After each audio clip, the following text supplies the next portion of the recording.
Hello, guys. We are live. This is Fight Commentary Breakdowns. This is Jerry. John and Raul are both late, so it's going to be just me for a little bit. But this is the first fight on the main card. Thiago Moises, who's a Brazilian, the underdog, against Bobby Green, who's a Californian. So that's pretty cool.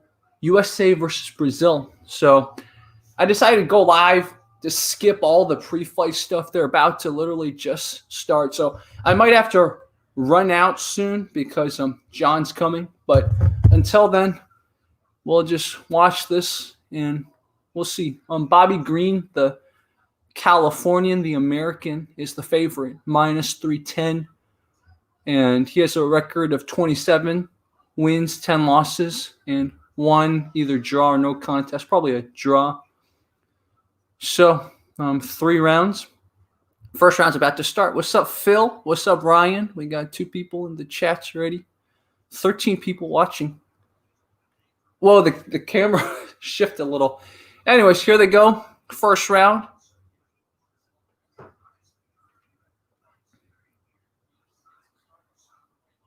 Nobody charged in. Bobby Green, the American, acted like he was going to shoot in, but once the fight started, his hands are very low. Bobby Green's hands are like this.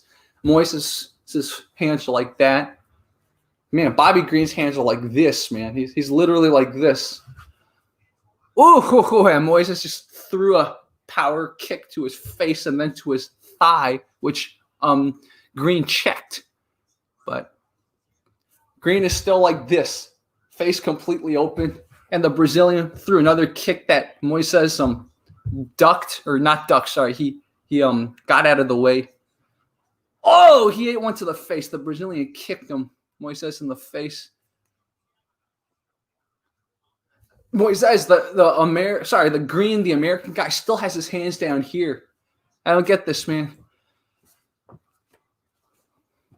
He's throwing from the waist too.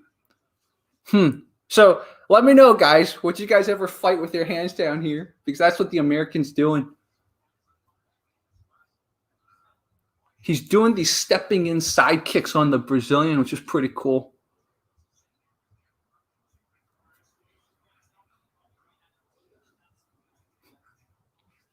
Now the American has his hands up, finally.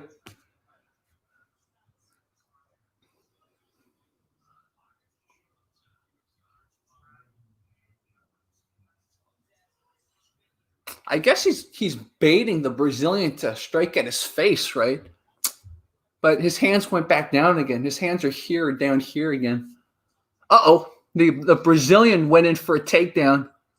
And Brazilian has the American pinned against the wall. Oh, he's about to throw him. Yeah, he threw him. Might take his back. The Brazilian,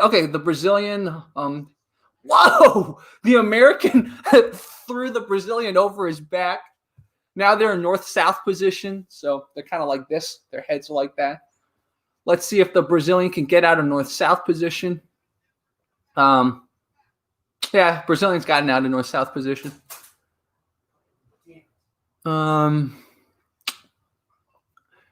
Green, the American, has a head control, maybe going for a guillotine. He just went for a knee and they broke. So now they're back in stand-up. And the American's hands are still low, man. I don't know what he's doing.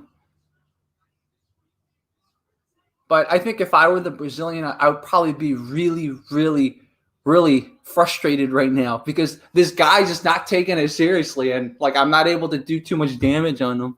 So maybe it's working for the American to have his hands so low.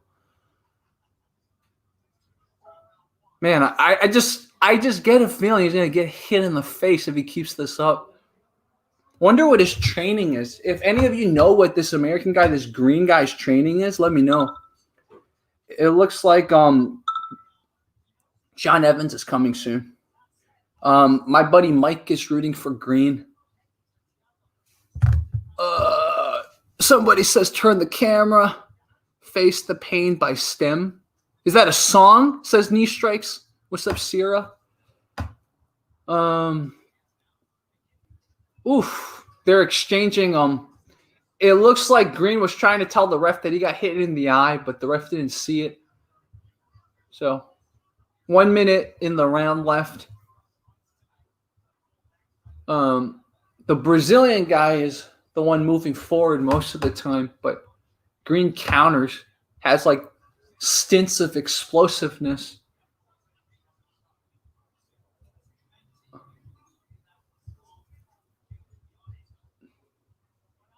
Pace of the fight has slowed down a little in this first round. But Green, the American's hands are still down here. Great little he's been throwing some good kicks at the Brazilian, and his punches have been landing too. He's acting like it's no big deal. Dude, the Brazilian is frustrated, man.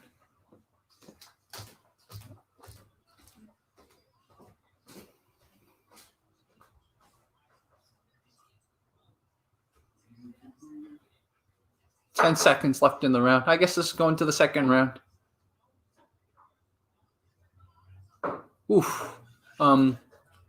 Little front kick thrown at the Brazilian that landed. Ooh, right after the bell, the Brazilian connected with the American, but it was an accident. He didn't do it on purpose. End of the first round, man. Who's the ref? I wasn't paying attention, so let's look at the ref.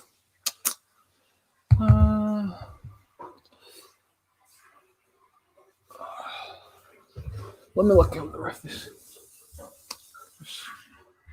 Anyways, for those of you just tuning in, this is Fight Commentary Breakdowns.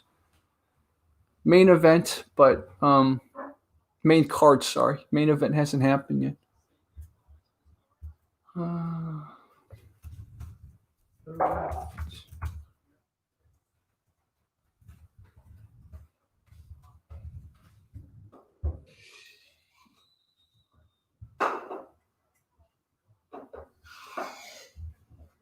Yeah, I'll find that later. To the viewer that asked who the ref is. If Dimension Snake says if he's Brazilian, he probably didn't do it on accident. Okay. Okay, knee strikes. I will definitely look it up. Thank you, man. Okay, second round has started. The American now, his hands are a little bit up. He's up here now. You know, he was down here. Now his hands are up here. Still not up here, but it's like here. Ooh, he ducked a right hook by the Brazilian. Man, this American is confident. Check this out, Rob. Look how he's fighting. Oh man, got that bravado. Yeah, exactly. Except he's getting punched in the face. Exactly. Well, Rob's here. What up? The other two guys are late, so we'll have to wait for them. But you can say they're on Brazilian. You can see they're on Brazilian time, exactly. So look at that. The whole time I was just like, this is so gnarly how the guy's fighting. His chin is up in the air. Yeah. He's about to get walloped. And that's what I thought. And the Brazilian guy even kicked him once in the face. That I think it connected, but somehow this is working for him. Like this is a second takedown he's about to get. Taunt. Yeah, the American's about to get another takedown on the Brazilian, which is crazy. Oh, Ryan, big fan of Rob, says hi. Also, go follow Rob, guys. Hey, see, I said it. The American got the takedown. Already, the Brazilian has a little bit of a knee shield in there. He's trying. He's getting back to his knees now, back to his feet. Ooh, big knee to the face. Big knee by American to the Brazilian. Yeah. Oh, good body lock. Yep. Good body lock by the Brazilian. This guy's back. And it happened before in the first round. The Brazilian took the American's back, even though the American took the Brazilian down. Yeah. He needs to get that wrestler's weight, shoulders, take him to the mat right now. That's right, which he did. Oh, heel hook. Straight ankle lock. He's got a... Which our American is fighting pretty well. Oh, he's doing okay. He's at 50-50 almost 50. Now. And he's just trying to grab on. Alternating. Yeah. He's got a straight ankle. He can finish it here. He needs to control the other leg. Yeah, exactly. American. They're both belly down now. He got out. Actually, he's doing a pretty good job now. He needs to reach over and grab the second leg and control it, and then he'll have the fight. So the Brazilian transitioned to try to straight ankle lock the other leg, I think. Because he got his right leg out, so the Brazilian transitioned for a second to try to lock the second leg, but they're standing up again. The American got out of that. I bet you he wishes he had trained that more. Yeah, exactly. Every single time you get like a honey hole position or any sort of leg entanglement, the first thing you want to do is get control of the second leg. Yeah. Because it serves a couple of purposes. One, it makes your opponent think that you're trying to submit that leg. Yeah. And secondly, if they're going to escape, it most likely is going to be from the force of their second leg freeing their first leg. So if you trap the second leg, then it's like double trouble. Yeah. And also we're wearing the same thing. I just realized that. Look at that. Rob and I are twins. It's winter, basically. Yeah, it's winter here. Yeah. We got that sort of LA cinematographer vibe going on. Yep. All right. Boy. So this American's chin is up in the air. Yeah. He's got a little bit of a Diaz brothers taunting style going on. This is how. He's got hit hard in the head. In the head because his hands were not up. Yeah. He got dazed. Now his hands are going up a little. Oh no, he's dazed for sure. You see how he's like wobbly on his feet. Yeah. Oh yeah. He's trying to play it off, but no, he definitely got rocked. Also, the American switches. He goes from southpaw to orthodox a lot. I've been noticing that. It's confusing the Brazilian. Dude, his hands are still. He rushes in with the jab. That's been pretty effective. The American, but now the Brazilian's got two arms on one. 2 arms on one. They were pinned against the cage, but Bobby Green's going for like he's doing this oblique kick really well. Does a good jab, and his oblique kick and his side kicks are really good. Now they're in the middle of the cage. Yep. Bobby Green just got hit again. Yeah. He kind of glanced and he keeps on doing blow like this too. Keeps on doing he gets his head off the center line, but it's so far off the center line, he's really susceptible to high kicks. Yeah, exactly. He's gonna get hit. And we already saw from the first round that the Brazilian can throw those high kicks, man. So like that. The Brazilian tried to do a spinning kick, but he was out of range. Does he train with the Diaz bros? Because he's acting exactly like them. He's fighting out of Fontana, California, so that's probably not. But yeah, he does fight like a Diaz brother. You're right.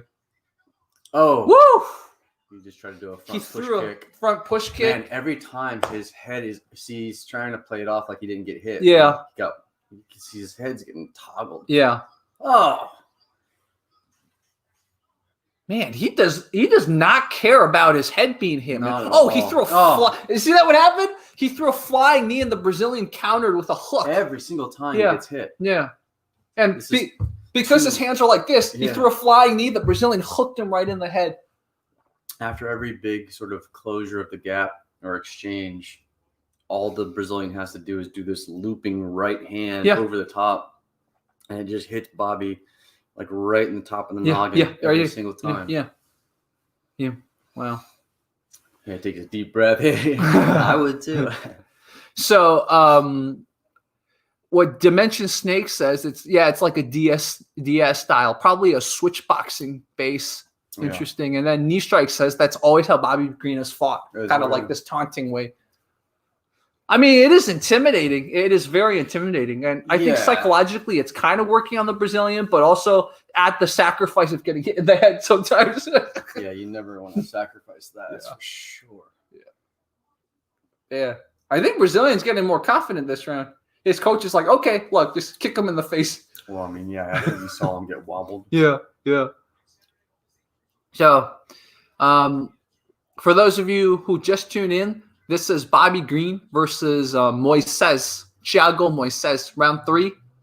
Bobby Green is still fighting like a Diaz brother, kind of arms out here, sometimes arms here, very occasionally arms up here, but mostly arms down here. The Brazilian guy's fighting just kind of like a regular. He finally learned how to he closed the distance, and then he got right back out. Yeah. Because he got tired of getting clipped. Yeah. And like you said, his chin is like this. His chin's way up there. Way out there. Oh, good follow-up with that lead hook. Yep. And I think Bobby did kind of duck out of the way. So he's kind of learning. See, he's learning. Yeah. The Brazilian always does a looping punch as his last thing, so you better get out of the way. Sure. But he's doing kind of like a Tai Chi thing, the American. Something Anderson Silva would do too. Yeah. I guess everyone has to pay tribute to Anderson Silva tonight. By the way, who do you guys have, Anderson Silva or Uriah Hall? Man. Can't believe Uriah Hall was able to put away Gegard Mousasi. Yeah. Can you believe that? That spinning back kick was like legendary. Gegard Mousasi's now just got the championship belt back. Nice. 185 pounds. Oof. Yeah, Green's just taunting. The American got kicked in the ribs. He's like, it's okay. Yeah. Oof. Green is really sort of playing Russian roulette Yeah, here. yeah, exactly. He's doing these front leg kicks that are pretty brutal. Yeah. Because it keeps the Brazilian from coming forward. Yeah, exactly. Because he keeps on getting checked right there in the kneecap. Yeah. But the problem is that Green, he doesn't know how to get out of the close distance exchanges. Yes. Like as soon as this Brazilian sort of blitzes him, he doesn't know how to circle off and angle off. Yeah. Dude, but that kick, man, that kick is so good. Sucky. Yeah, he has a really good kick. American. Yeah, somebody did that. If Bobby did that, I'd be like, takedown time. Grab it, take him down every single time, make him pay for it. Yeah, yeah. Oh, you got chin check twice there. Man, he does these spinning heel kick. Brazilian kind of faked a spinning elbow, but ended up doing a heel kick. Mm-hmm. So I was gonna say, Bobby rushes in with this like body jab, but doesn't follow it. Brazilian just hit him real hard. Yeah, I think Bobby might get knocked out. Yeah. Because he just got hit hard. Yeah. He's bleeding. The Brazilian knows it. Yeah, too. yeah. Like Bobby's a good actor, but you can't fake that. 2 minutes, man. I think Brazilian's got this. I think Brazilian's got this, man. There you go. See, Brazilian just got him with a jab. Yeah. He's starting to figure out how to like make him move and then punch where he's gonna be. Yeah, exactly. Woo! That was close for Bobby. That was very close. Brazilian threw kind of a crescent kick, head kick, almost hit Bobby, but Bobby just ducked it. But Bobby wasn't planning on ducking it. The Brazilian just mistimed it. So Bobby just got the Brazilian down on the ground. Took his back a little bit, but Brazilian recovered. Moises, that's his name. A little clinch up against the cage. And this is probably a sign that Bobby's really hurt because he's not fighting the way he's supposed to, or he's comfortable. So Brazilian's got Bobby pinned against the cage. Bobby's starting to Kimura. Ooh, interesting. Wow, he's got a straight arm, but no, he lost it. And now Brazilian's got kind of top control a little bit. Yeah, he's trying to do the whole Khabib. Yeah. By the way, can you believe Khabib retired, man? Yeah. Yeah. I think he's going to stay retired. I think Dana obviously wants him to come back, but I don't think that's going to happen. This Khabib cage work is going to become textbook from now on out because it is so successful. Yeah. Like, look at that. Yeah. Just control. He needs to grab the wrist, too. The wrist, yeah. Like, this is something that we're doing now, like, all the time on the mats. Wow. Is getting that Russian wrist lock, or what do they call it? The handcuffs. Mm-hmm. So, Moises is still controlling Green's back, potentially trying to find an opportunity to get his hook in, or to potentially transition into some kind of mount. We'll see. They're kind of in it looks very much like a wrestling match right now. Still kind of pinned against the cage. Oh, Green just slipped out. That was pretty slick. Now they're back standing. In the middle of the cage. Yep, and Green still has his hands down. I mean, I applaud his commitment to but he just got hit in the face. Brazilian is going all out. Yeah. He's like just going for it. Yep. He's really head hunting. There we go. Throw an uppercut. Finally an uppercut after all of that. Yeah. Whoa! Brazilian tried to throw a spinning back fist, but it didn't connect. So, okay, that was little show of sportsmanship. They both hugged each other. It's good stuff. Yeah, that was pretty cool, man. I like Bobby Green. Yeah, that's a very interesting style to pull off. Yeah, I think people like it because I think people love the Diaz bros. Yeah. And I think people like people who are confident. Yeah. Like Muhammad Ali, etc. Yeah. But first and foremost, just don't get hit. Yeah. First of all, Benny, nice to see you. Also, Knee Strike says it's called the Dagestani handcuff. That's right. So thank you so much. It's always awesome to watch with people who also train because it's like a dialogue we're having. So we're just waiting for the official decision. While we're at it, how are you guys doing, man? Let us know. How are you guys doing? Bobby Green has his American flag around his neck. Brazilian has the Brazilian flag around his neck. Dimension Snake says it's called the gourmet chocolate milk.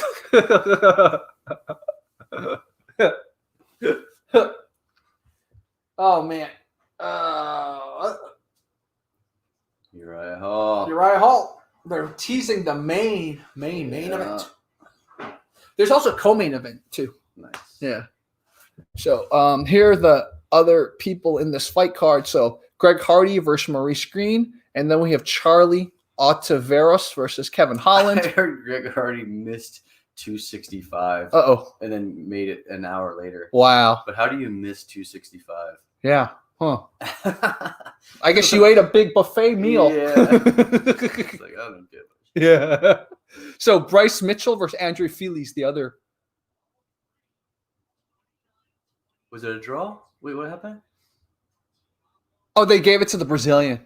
Give it to Moises, yeah. He won by unanimous decision. So the Brazilian won by unanimous decision. Bobby's showing some good sources there. .NET Russell is here. What's up, .NET Russell? And then Noel's here. Are they fighting Mike at Drives. Fight Island, or where are they fighting right now? They are fighting in Apex. Fight Island. No. Apex is in Vegas, I think. Oh, okay. Never mind. Okay, interesting. So,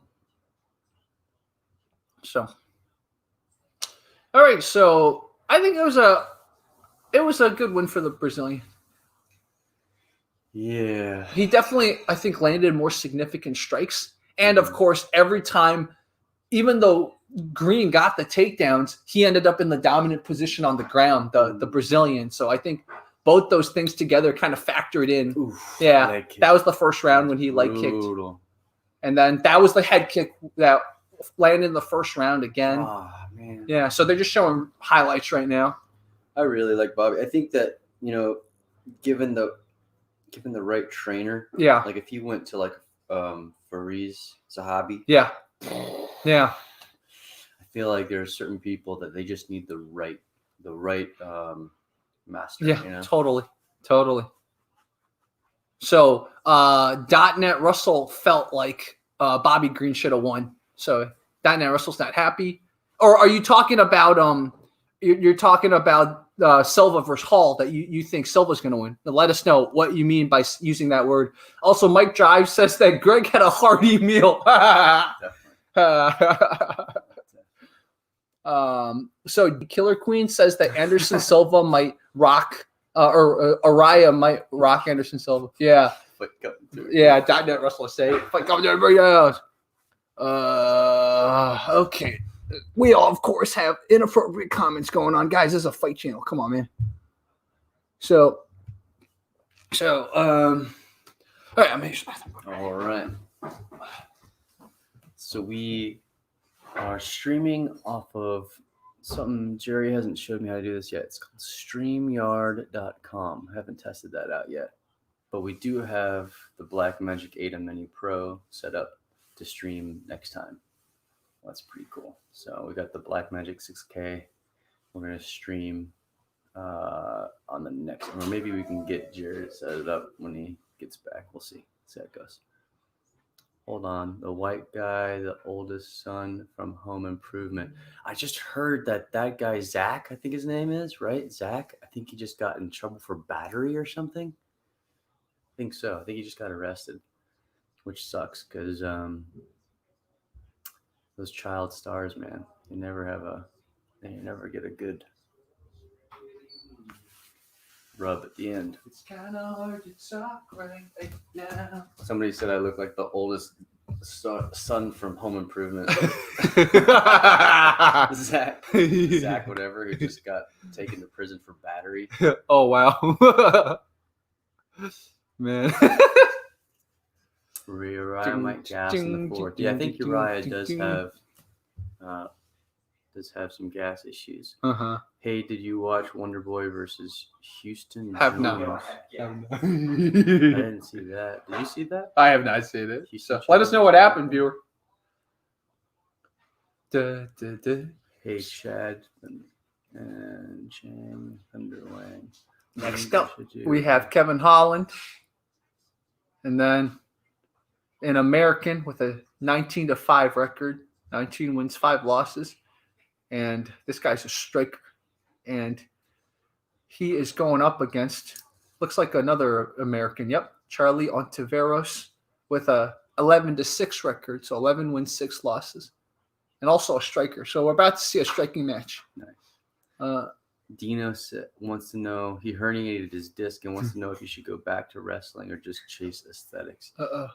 Definitely don't go back to wrestling if you herniated your disc. Yeah, be careful. That would be a terrible idea. Where also, what disc? Like where in the spine? That's another thing. Let us know. Although Ken Shamrock's brother, Frank Shamrock, like had a broken neck at one point. Yeah, right? Ken broke his neck twice. Ken Shamrock broke his neck twice, but Ken is a special creature, so don't let exceptions make you think that you should want to go down that path too. Basically, just be ordinary. Yeah. I'm a firm believer that form follows function. So if you were wrestling, you'd probably get the aesthetics anyway. Yeah. But if you're herniated your disc, like unless you want to wrestle for the rest of your life and you want to make that your career, like quit wasting your time and just heal up and do something else. Yeah. Plus, there's not a lot of money in wrestling unless you're gonna do like WWE. Yeah, unless WWE. Yeah. I mean, even Ken Shamrock went into WWE for a little bit because I'm sure there was more money in that. He herniated his C6. Oh wow. Eesh. Sorry, dude. That's no bueno. Yeah. So C6 is still up here, right? Mm-hmm. Okay. Yeah. Wow. No C6. If you're right, I like the vid where Ken embarrassed Tito Ortiz. LOL. Well, Ortiz got his payback, that's for sure. Yeah. Let's look at this. Supposedly, when you fuse the vertebrae, it's harder to get knocked out. Dan Henderson, I think, had a fused vertebrae, so maybe that's the case. Or maybe I think Yoel Romero did too, Yoel right? had a. That's why Yoel's neck looks so thin because he has a fused vertebrae. Well, there you go. Yeah. Dan Henderson and Yoel Romero agree with you. Yeah. Ken was great on Tyson's podcast. Oh, I didn't see that. I didn't see that either. Tyson Ranch. Ontiveros is walking out. Did I say his name right? Yes, Ontiveros. I said his name right. Ontiveros fighting out of Houston, Texas. I need to go follow him. He's a tall dude. Yeah. Yeah.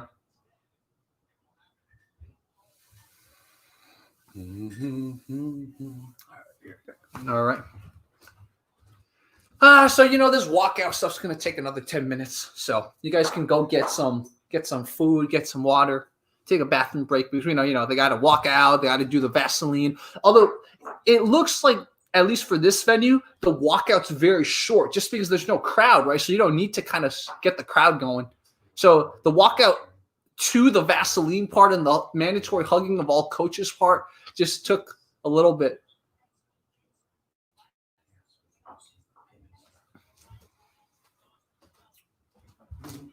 So Yoel and Henderson are cheating, says Quantum Optimist.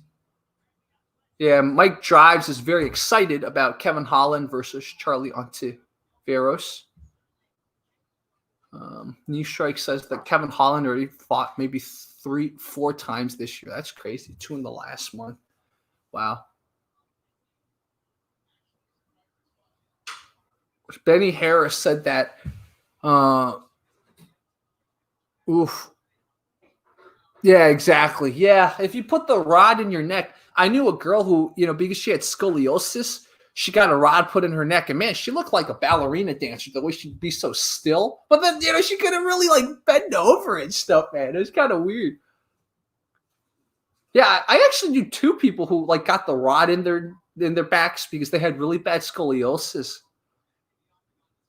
I actually had a teacher, too, I think, who had to get that scoliosis. Didn't get the rod, right, for your herniation. Kevin Holland's fighting out of Riverside, California, man. He's kind of local, so I guess I'm rooting for Kevin Holland. Oh, so Benny, you got, scoliosis. I remember back in middle school, they did those scoliosis tests on all of us, and Benny says the father had yeah, exactly.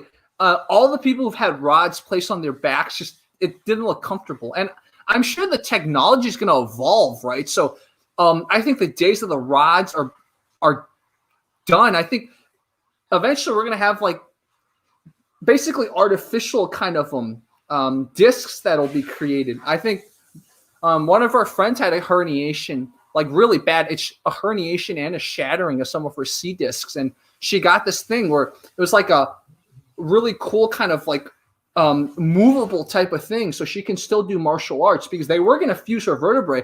But she's like, dude, I want to do martial arts. So she got this interesting surgery on her neck where it's like basically it's like a mechanical kind of thing that allows her neck to still kind of move like a normal person. Really interesting.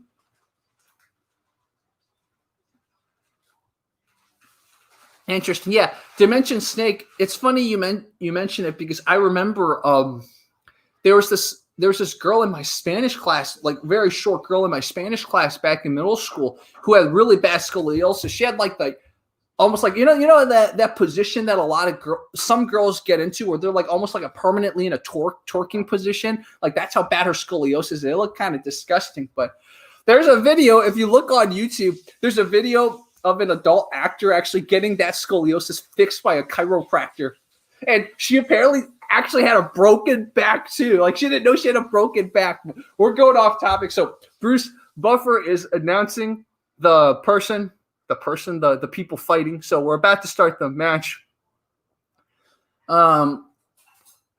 Ontiveros fighting out of Houston's extreme underdog, plus 550. Well, not extreme. Remember when Yana Kunitskaya fought Cyborg? She had like a plus 300 or something like that. Hank's going to join us. Oh, Hank's going to join us.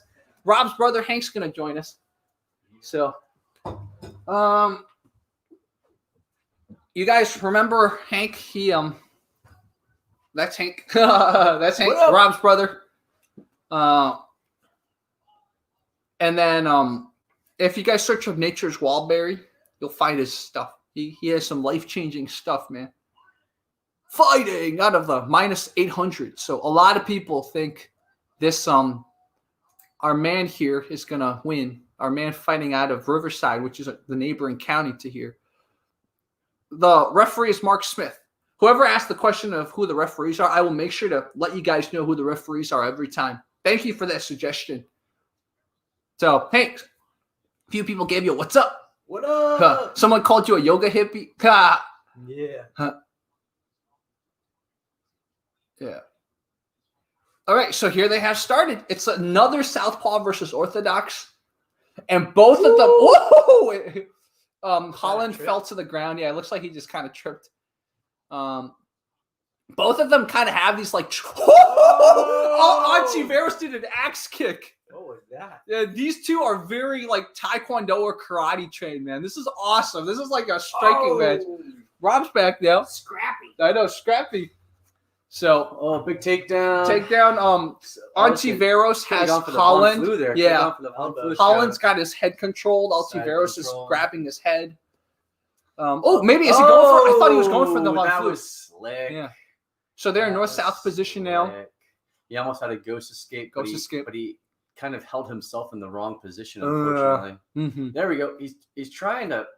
He needs to tuck that arm in so that he can actually get that sweep. He has a perfect setup for a Darce right now. He's got long limbs too. Yeah. Whenever you're on bottom side control, somebody's just being unrelenting and holding you there. Oh, he's going for the Von Flue. Von Flue. Von Flue. You can't knee to the head when you're down there, right? No. Yeah, that's not allowed. Only in Pride. Old school Pride rules. Pride and very early UFC, you can knee to the head. North-south right now. Good control from Holland. Yeah. I guess, right? Is that Holland? Yeah. Holland's on the top. Yeah. So Ontiveros is on the bottom right now. Elbows.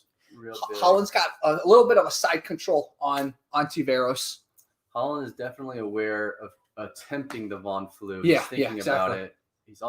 He has a Kimura option there too, because Ontiveros is committing to holding on to that head from the bottom side control, which really is not very effective.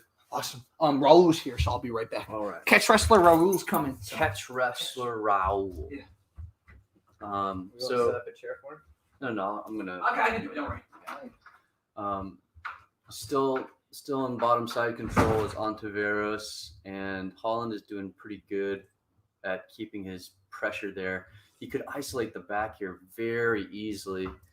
Whenever you're in top side control, what you really want to do is you want to push them and put your knees underneath their spine to just ever so slightly expose their back, and then once you've exposed their back and they're completely squashed, you just sink in the choke. Oh, nice amazing takedown from Holland. Holland has really good takedowns. He just tapped to something. I'm not sure what just happened. Chokes him out? Yeah. Maybe it was a Von Flue. I didn't see it really. Wow, that was... I think he was just hurt from the takedown. His elbow. I mean, his shoulder. Oh, he dislocated his shoulder. Yeah. That's a bummer, man. Dislocation of shoulder sucks. Let's see. Okay, so he gets the body lock here, and when he goes for the takedown, he has the back locked in, kicks the leg out. Oh, he was cranking on it very weirdly. Yeah, I think he dislocated his shoulder during the takedown. He had a very right there. Yeah. You can see his arm is limp. Oh. He's calling out for it. He's not even tapping. He's calling it. Wow. That's brutal. So during the takedown, his arm was across his chest, and then Holland's body weight landed on his tricep as he fell to his back. Holland is taunting Izzy from the sidelines right now, I guess. That was crazy.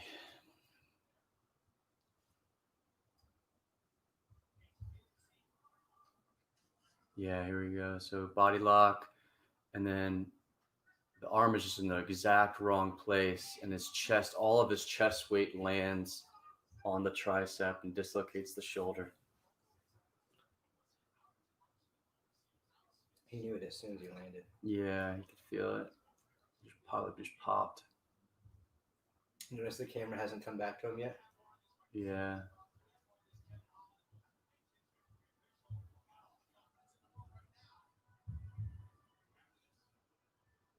They want him to make sure he doesn't go over the cage. He's hyped. He still wants to fight. He's like ready for another person. Did he take any damage? I didn't see it. Yeah, that's the power of wrestling, is you get to control the fight. And everyone thought this was going to be a striking fight. Yeah.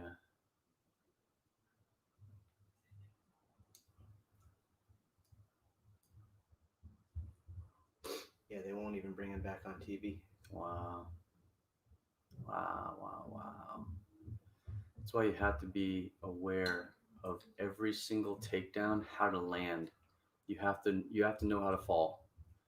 Because if you get, snatched up and they're trying to dump you on your head, if you accidentally extend your arm, or you get suplexed and you accidentally extend your arm the wrong way, your arm can literally go backwards. So you have to be aware how to land. Welcome. This is Raul. You guys have seen him last time. Raul, catch wrestler. Raul from Catch Wrestling Alliance. So it'd be really cool. Rob and Raul can talk grappling all day. Jerry, you have to get in when you're. Let me know. No, it's all good. It's all good. No. I'll get a chair. Bro. Let me get a chair. Okay. Cool. All right. Rob's going to get pizza. Okay, cool. So I will sit next to Raul. All right. Until John shows up, and then we'll figure it out from there. Let me get my phone. Sorry. Reach it across. So, guys, remember this guy? Just a couple Coach weeks Raul. ago, or like a week ago, A week right? ago, yeah. Thanks for having me back. Yeah. That was a great stream. Yeah. What you guys just, Jerry, when you left, Yeah. they haven't brought the guy back yet. Oh. Who was in the other, who tapped. Yeah. He didn't even tap. I think he called it out. Wow. And we think that he dislocated his shoulder. Ooh. They haven't brought him back on body TV. lock on him. Uh-huh. Literally had his arm across his chest like this. Ooh. And so Holland landed with all of his body weight on the tricep. Ouch. Yeah, that seems like a dislocation. Ouch. We should read the comments though, see what they thought. Yeah. So Benny has subscribed to Raul. Great, thank you. Also, Benny, subscribe to Rob. Search Rob Watt, like the light bulb Watt. You can subscribe to him too.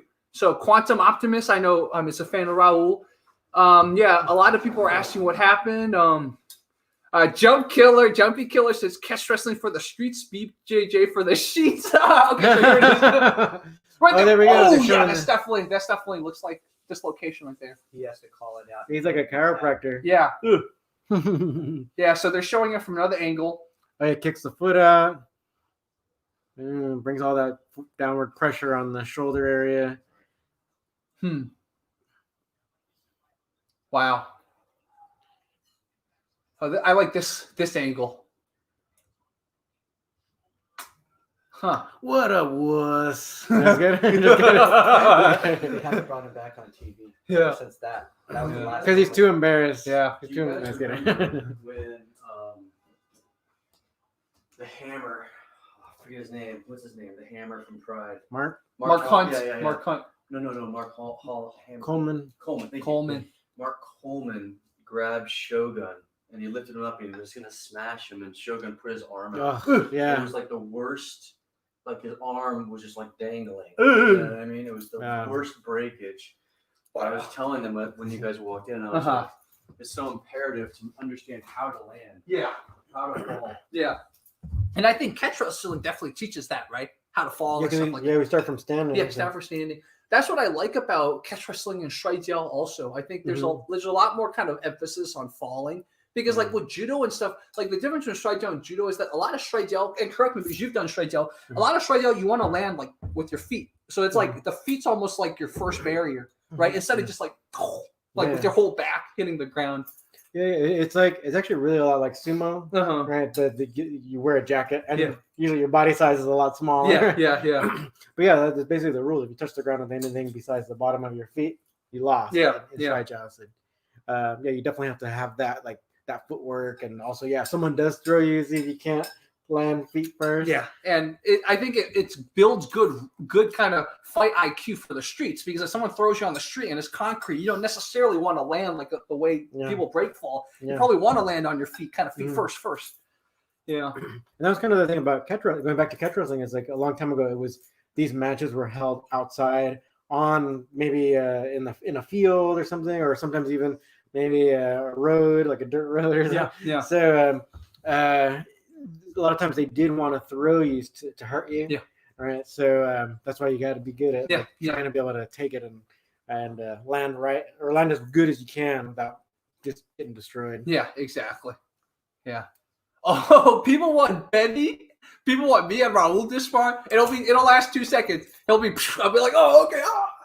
So, I mean, we could do it, but it'll last 2 seconds. He'll take me down. And I'll be like, ah. I mean, that'd kind of be fun. Or, I mean, I think skill-wise, it'll be better for Rob or John Evans to go up against Raul. I think you guys would get a lot more out of it. I mean, it's different, right? I think you'll get a lot of good beginner kind of lessons if I spar Raul, but you'll get kind of beginner and intermediate and advanced lessons if you see Rob or John or someone go up against Raul. So it's just different depending on what you guys want. And I know there are a lot of viewers on Fight Commentary Breakdowns that are just casual viewers. They don't even train right now, so maybe people actually just want to get beginner lessons. Joseph Dawson. Oh my God. He's a very, very old viewer from an old channel. Joseph Dawson's back. I miss you, man. I miss you, dude. I'm so glad you came back, Joseph Dawson. He says, use my yang energy against Raul. Nice. You know, he's trained Kung Fu in China, so he has yang energy too. So like yang energy wouldn't actually work on him. And he trained some professional Chinese fighters too. I'm sure John Evans trained some professional fighters too. So yeah, in Southern California, I think really kind of a mecca for like martial arts. Yeah. Because even if like someone's really good in Brazil, once they become like really successful, a lot of times they move up here. Yeah, so. they move up here because this is where the top of the top are here in San Diego. Yeah. And where else? Maybe like Vancouver. I don't know. Really? Or well, definitely New Jersey or New York. Or Okay, yeah, that area. Yeah. So the tri-state area that centers on New York City. Yeah, so we're like you'll definitely have like a few really great people. Like I know when I was in the South and on the East Coast, like Lucas Lepre, he was in Charlotte, North Carolina. Yeah. It was like I don't know why he's there, but it's just kind of like one of the most random places to find like this world class jiu-jitsu practitioner. But besides like him and a few others scattered around, a lot of them are like congregated like here in Southern California or New York and all that. And it makes sense because if you want to train all year round, probably you want a place like Southern California, right? If it gets too cold up north somewhere, you can't really. I mean, you can still train, but it's just different. So yeah, it's just break time right now. They're teasing future matches and stuff like that. Noel His wife is from Guangxi. So I am from Southwest China, where my celebrity crush Isabel. Remember, she sang the song Chengdu. That's my city. So, is she a panda? Is she a panda? I mean, I'm sure she's as cute as a panda. Snoke says he trained with Sensei Victor. Victor's the Russian master. Have you seen the Russian master that he bobs and weaves? Have you seen that? The one on like they show him all the time? Yeah, like... they show him all the time on all the channels. I used to show him too, but then he got mad at me, so I don't show him anymore. Whoa, so who trained with him? Snoke says he trained with that. Whoa, did he just like you survived, right? Yeah. You survived. Glad you're alive. Yeah. Yeah. I mean, John Evans can recommend you some gyms in Vegas. John Evans, he has a lot of people like jiu-jitsu folks in Vegas. So Jumpy Killer, we will actually you have a lot of Vegas catch wrestling people too, right? Yeah, so I started training some, but then I think one of the main we got like 2 gyms that I'm more aware of in Vegas, and that's what's called Syndicate MMA. So that's where I think Michael Chandler trains there. Okay. Really great MMA fighter. And then I think Extreme Couture is there as well. So I think even Zhang Weili is when she's out here. I think she was training at Extreme Couture. Yeah. So probably want to check out at least one of those 2 because those are the ones I see all the time, and I know people from Syndicate. Yeah. So I'm sure both of them are fine. Yeah. Quantum Optimist also says the Sensei Victor is very legit. Interesting. Yeah. Also, guys, make sure to follow him, Catch Wrestling Alliance. You can search that up on YouTube, and then you can search that up on Twitter or Instagram. But also, Rob will probably bag you. You guys all know Rob. His link is always in the description of my videos. So if you guys don't look at the description, please look at the description in the future because you guys get cool stuff, including discounts to stuff, by the way. Yeah, so we're still on the break right now. The action returns after this short break. After the short message, It's going to be like 10 minutes long. Yep.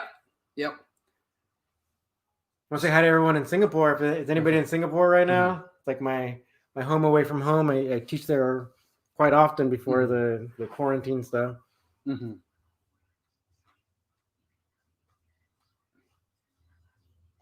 John Evans is coming, so there should be spots. There should be spots right outside. Because when you came, there were spots right outside our door, right? Yeah. Let's hope it's still there. It's a Saturday, it's a chill Saturday. By the way, I joined this thing called Lunch Club, which is like you meet cool people, and it's not a dating thing. It's like industry connections. Shame on Nikhil, man. You never showed up today. Shame on Nikhil. I think it was a Sony exec or something. Shame on you, Nikhil. Now Sony's blacklisting me. Okay, never working for Sony. Might have not been Sony. Okay, I was just kidding about Sony. But Irish boy here says, a marriage and training partner says knee strikes. Yeah, you spar with the people that are in your circle. That's right. I hope Evans parks right there. So they're still just teasing what's coming up. Guys, let me know where you guys watching from. Also, what do you guys train? And if you just train with Sensei Victor, it's okay too. So no shame. I take inspiration from Sensei Victor. Right? I take inspiration from Sensei Victor. Yes, share a picture somehow. Like send it to his Instagram or something. Yeah, exactly. In fact, I'll take a picture. I'll make an announcement on Instagram. Oh, John Evans is still on the freeway, so it'll take some time. So. Okay, all right. 1, 2, 3. Cool. So let me make this announcement. Ooh, people hate it when I open my mouth like that. Who cares? So they're still okay. So they're just teasing these. So somebody asked which gym they recommend in Vegas. That's Rob speaking, by the way. Hey, what was that? I just wanna let people know that that's Rob speaking. If you're wondering who's talking, yeah. Hello. So Vegas gyms, I would highly recommend. Let's see. UFC.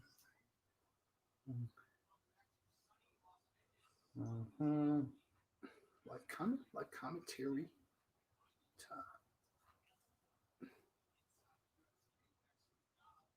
Drysdale's gyms in Vegas. Mm-hmm. What gym are you asking for in Vegas? You're talking about mixed martial arts? You're talking about jiu-jitsu, or is it just sort of overall? If it's for jiu-jitsu and MMA, I would recommend Drysdale's Academy. I do also believe Randy Couture has Extreme Couture over there. Yeah, that's right. And that one's solid, obviously, for many reasons.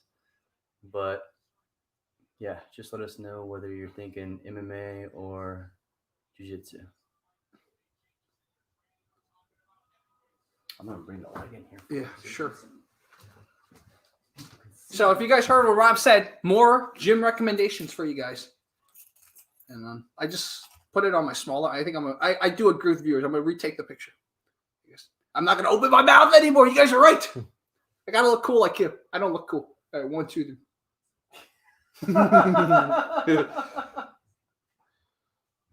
Oh, that looks better. Yeah, I should smile less in my pictures. I guess there's some truth to that.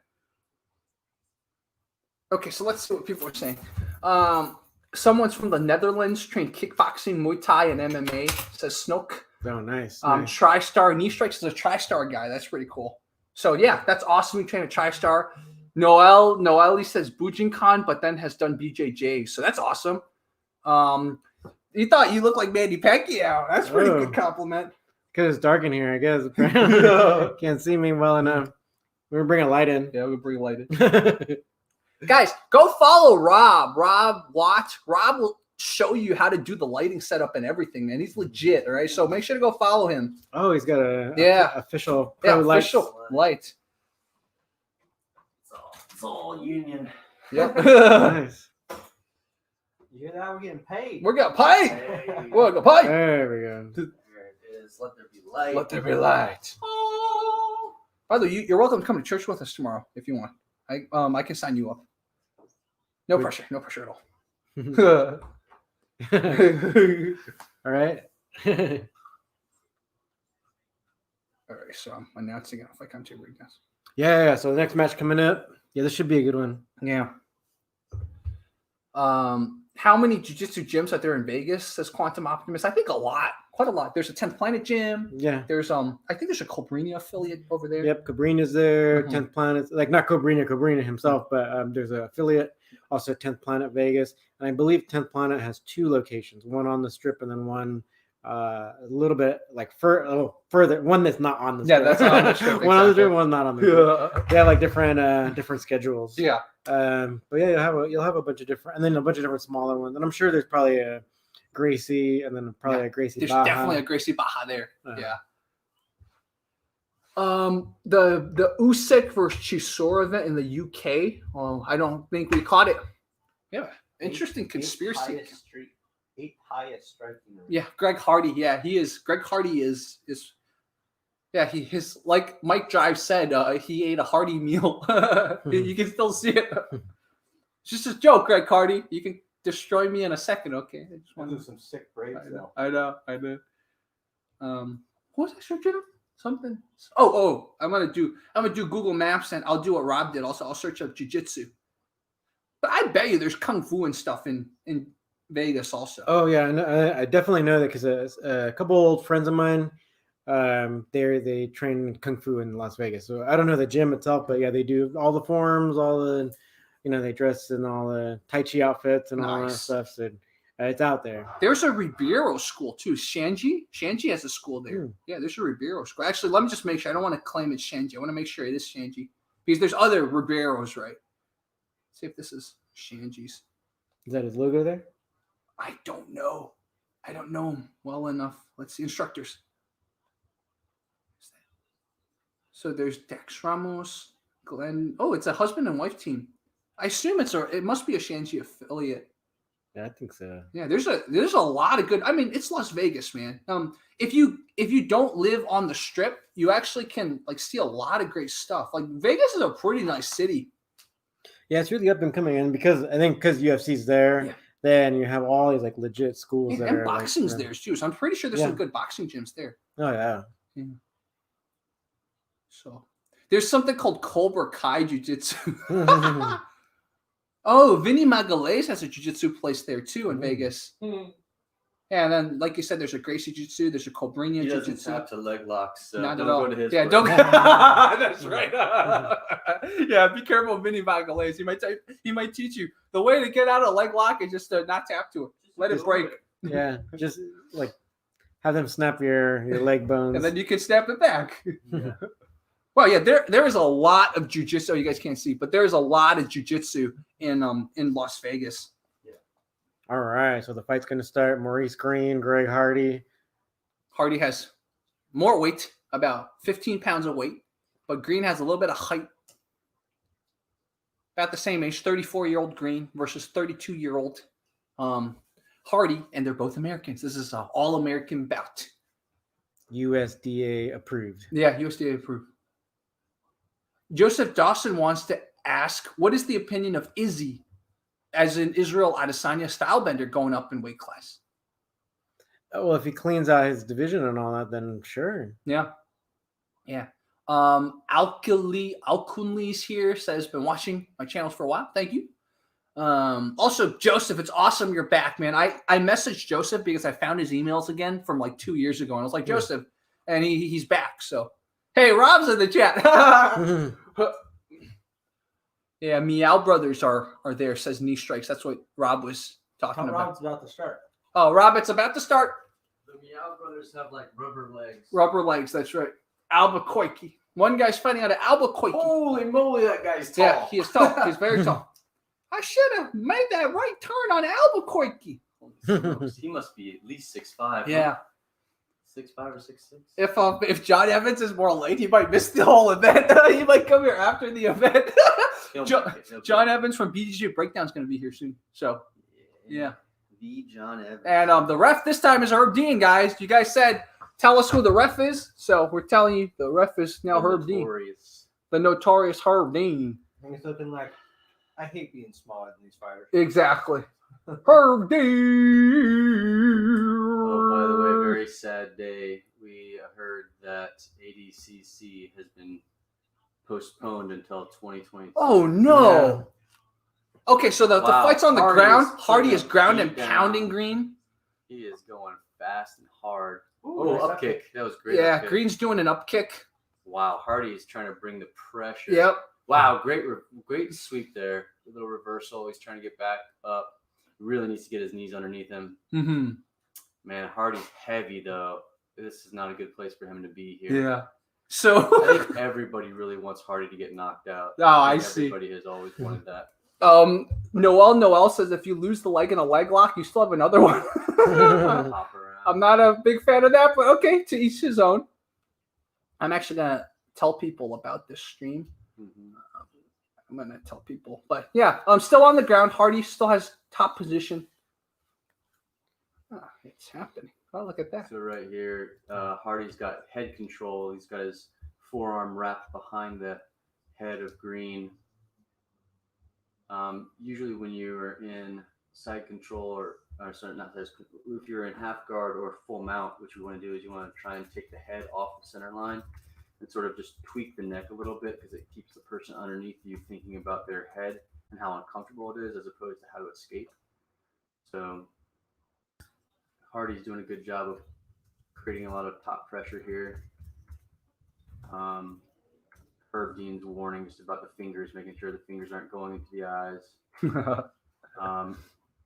Hardy's trying to do some smothering here, trying to cover the mouth of Green, but Green's doing a good job of sort of playing it possum a little bit. Oh, yeah. God, big elbow. Elbow from Hardy. Yikes, that hurt me.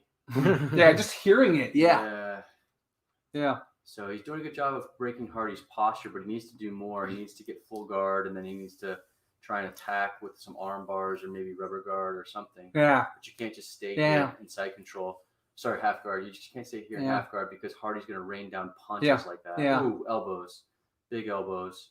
Ooh, good job getting out of that. Get it up, man. Green, yeah. He kind of was like, for a second, like, oh, okay. Why did Herb just step in like that? Well, no, because so once it's decided that he's going to stand up, I guess they don't allow him to be rushed while he's standing up or something like that. Both of them threw such lazy kicks at each other. Man, Green is tall. Yeah. 6'7" says Mike Drives. Wow. Yeah. I mean, he really needs to start doing those front leg kicks. Yeah, right there. Front kicks. Yeah. Right there, right to his face too. Because Hardy's tired. Low. He Look is how low his tired. hands Yeah. are. Hardy's hands are That here. chin You is can do open. a gut kick right there. Yeah. Hardy's throwing these crazy overhand rights. That jab was silly. Yeah, Green threw a flick Green's jab. not committing. Green's like sort of Worried. Yeah. Oh, he's okay. playing on the outside. He felt that. He felt the power of Hardy. Now he doesn't want. Yeah. He doesn't want to. Oh, There we knee go. from Green. Yeah. There we go. Gut We need some knee. elbows. God, Yeah. those elbows are huge. Yeah, Green threw a very lazy kick. Hand smothering is legit, says Noel. That's true. Groomsman's asking, is the stadium empty or are there spectators? It's pretty empty. Yeah. Jerry, he needs to do one of those spinning back kicks. Yes. That's what I'm thinking. Spinning back kicks. Yeah, Front right leg there. kick hurt. Yeah. Shoots, man. Green's like, I don't like this. at Yeah. all. Green trying to throw an oblique kick. I think Green is trying to wait till the second or third Yeah, round that's to what I think. really sort of try and overwhelm him because Yeah. Hardy does get gassed. Hardy already kind of looks gassed, man. Yeah. That's for why sure. he's throwing these Hail Mary needs overhand to- rights. He needs to start doing front teep kicks right to I the agree. chin. I agree. Yeah. Oof, there you go. That jab, that can work. Yeah. Just stay behind that the whole time. Yeah. Just light him up. His Yeah. chin is right open. Right there. Oof. I think he's just afraid of Hardy's power. Yeah. Well, for good reason. Yeah, That's for good a reason. truck. Yeah, he's doing jabs. His corner's probably telling him Yeah. jabs. Yeah. Oh, there it is. There it is. That just 1-2s. Yeah. The 1-2's the most underrated thing ever, man. That was a 1-2 bail, though. Yeah. He's like trigger shy, right? Yeah. That was a good oblique kick Yeah. there. Oh, Whoa! nice. Good blitz. Yeah. By Green. by yeah. Green. Wow, that was great. He needs Yeah. more of that. He's clearly faster than Hardy. Yeah. He just needs to commit. Yeah. I think what's happened is I think you're gonna see him open up in 2 and 3. Yeah. All right, Hopefully that's the first, case. Yeah. For sure. Rob's gonna go take a walk. You Rob's can gonna go take a Jerry walk. Oh, John Evans is here. Nice. Okay, I'll give you the. Can I give you the pass? Parking pass. So we can all agree that Hardy won that one. Yeah. So round 1 goes to Hardy. John Har- Evans is coming. Hardy's definitely looking gassed. Yeah. He's like, I thought this was only gonna last one round. Okay. He's like, the buffet is still open. He's already thinking about the buffet afterwards, and I don't blame him. By the way, guys, you guys know Rob. Go follow Rob. This is Raul from Catch Wrestling Alliance. So go follow Raul. Do people ever call you Raul? Yeah, or Raul. Oh, Raul. It's Raul. Raul. Raul. Yeah, that's what I get too often. Raul. Yeah. Knee Strike says there's less pressure from the stress of the crowd. That's true. It feels like a sparring match. Yeah. Sometimes though, some people are social. I don't know what the psychology word is, but I actually perform better when there are people watching me. So like in sparring, I'm always getting lit up because there's no one watching. Yeah. Some people, it's the opposite. Social facilitators. That's what it is. It's like some people are facilitated by social interaction. So, okay, second round's happened. Hardy threw a very wild kick that didn't land. It kicked his own hand, though. Okay, well, Green's moving around a little bit. He's swinging his arms a little bit more, Yep. so maybe he is a little bit more energetic. Yeah. Let's see if he doesn't start trying to throw punches. Though. Hardy stepped in with a jab. Yeah, you're right. Green's There you kind of go. like doing more of that. Yeah. And he's Green's switching. moving. Interesting. He's switching southpaw to orthodox. Pull the trigger, Green. Yeah, come on, Green. Green's kind of hesitating a little. Yeah, now he's like in a karate Yeah, stance. yeah, exactly. Oh, he kicked and then kind of almost gave his back for a second before he remembered. Oh yeah, I got it. Like turn back. Oh! Hardy just knocked Green down. Green's on the ground. Oh, he's still fighting. Yeah, he's still fighting, dude. A jab knocked Green down, man. He's still defending Yeah, himself. he's still trying defending to himself. Yep. get up. Herb Dean stopped it. Wow. I bet Green's upset about that. Yeah, but dude, that was he was taking a lot of punishment. Wow. Oh, Green's very angry. Yeah, actually, he was taking a lot of punishment, but he was still, trying to roll. He was still kind of and stuff. covering up and trying to, Wow, yeah. I definitely want to rewatch that. I'm pretty sure it was a jab because remember before I was saying that, man, even the jabs that Hardy threw were deadly. And I guess if it were a jab, it's right. See, it's a jab. It was a jab. Yeah. He threw a jab at Green and knocked him to the ground. So what's the lesson, guys? Don't get into fights, man. You don't know if someone's jab could freaking knock you out, man. It's crazy. It was a jab. Boom. Man. So yeah, he's still defending himself intelligently, as they say, but he's taking a lot of hits at the same time. So that's why Herb. Yeah. Yeah, but he definitely that wasn't a TKO. Yeah. But then they might label it a TKO. Yeah, exactly. Yeah, knee strike says that's what heavyweights do, man. It's true, right? A heavyweight jab is different than a regular jab from a guy like my size. Man. Oh man, wow, Hardy, man. You know, as much as we made some jokes about him eating at a buffet, man, the buffet pays off because just a jab, a step-in jab. Man. Wow. Hardy is so gassed. He's like, yeah, if that didn't happen, I would have had no energy. Wow, dude. Wow. Let's see. Did John Evans make it? Oh, I hear them. I hear them outside talking. All right. Just take the microphone. Yeah, exactly. Put it there. Put it outside, yeah. They're going to be like, oh, you know, that Jerry guy, let's jump him later. Yeah, Benny Harris says, that's why I hate when certain people act like size doesn't matter. Absolutely, man. Size, weight, etc. Your explosiveness 100% matters, man. And that's a fallacy, I think. I think catch wrestling's better at teaching people this, but I think, and not to pick on jiu-jitsu, but jiu-jitsu, I think sometimes people who are very small who do jiu-jitsu kind of get in this false confidence. Like, oh yeah, I can use my jiu-jitsu against someone like Greg Hardy. But again, I might be, hey, John Evans is here. Cool. Hey, what's up, man? What's up? Yeah. If you don't mind, take your shoes off, John. Yeah. So now we have two grapplers in the house, man. Yeah. So, you're not a grappler? One day I'm gonna start learning from him and you. How's it going? So Raul, this is John. So John Evans from BJJ Breakdowns is here. Oh, we're doing video on this we're doing too? video. Oh man. Yeah, we're doing video. Okay. All official. So guys, he's been in a few videos on Fight Commentary Breakdowns. I think you guys have seen his face maybe, but if you haven't, this is his face. Second degree black belt in jiu-jitsu? No. Okay. No. Okay. All right. Just black belt. Just actually a brown belt. Oh, you're a brown belt. But okay. just like forever. Though, okay. So he's a brown belt, Cobrinha brown belt. Like 14 years. 14-year brown belt. Okay. Nice. I see. Yeah. Okay. How did it end? I was at Cabrini West Side. There was a jab. A Then when they jab closed- knocked him Oh, down. West Side training with Isaac? jab. Yeah. Oh, nice. Yeah. Yeah. I'm surprised they closed. It seemed like they were doing well. And then, I don't know. Pretty sudden. Yeah, everyone was Did upset everyone about go it. to Meraki after that? Yeah, they even offered like some deal. So, Catch Wrestling Alliance, BJJ Breakdown. Follow them on YouTube and also Twitter. You can follow them. Did you say Cobrinha closed? No, Oh. Cabrini West Side. Oh, it West used to Side. be called West Side Training Center. West Side Training Center. Yeah. That's right. Yeah.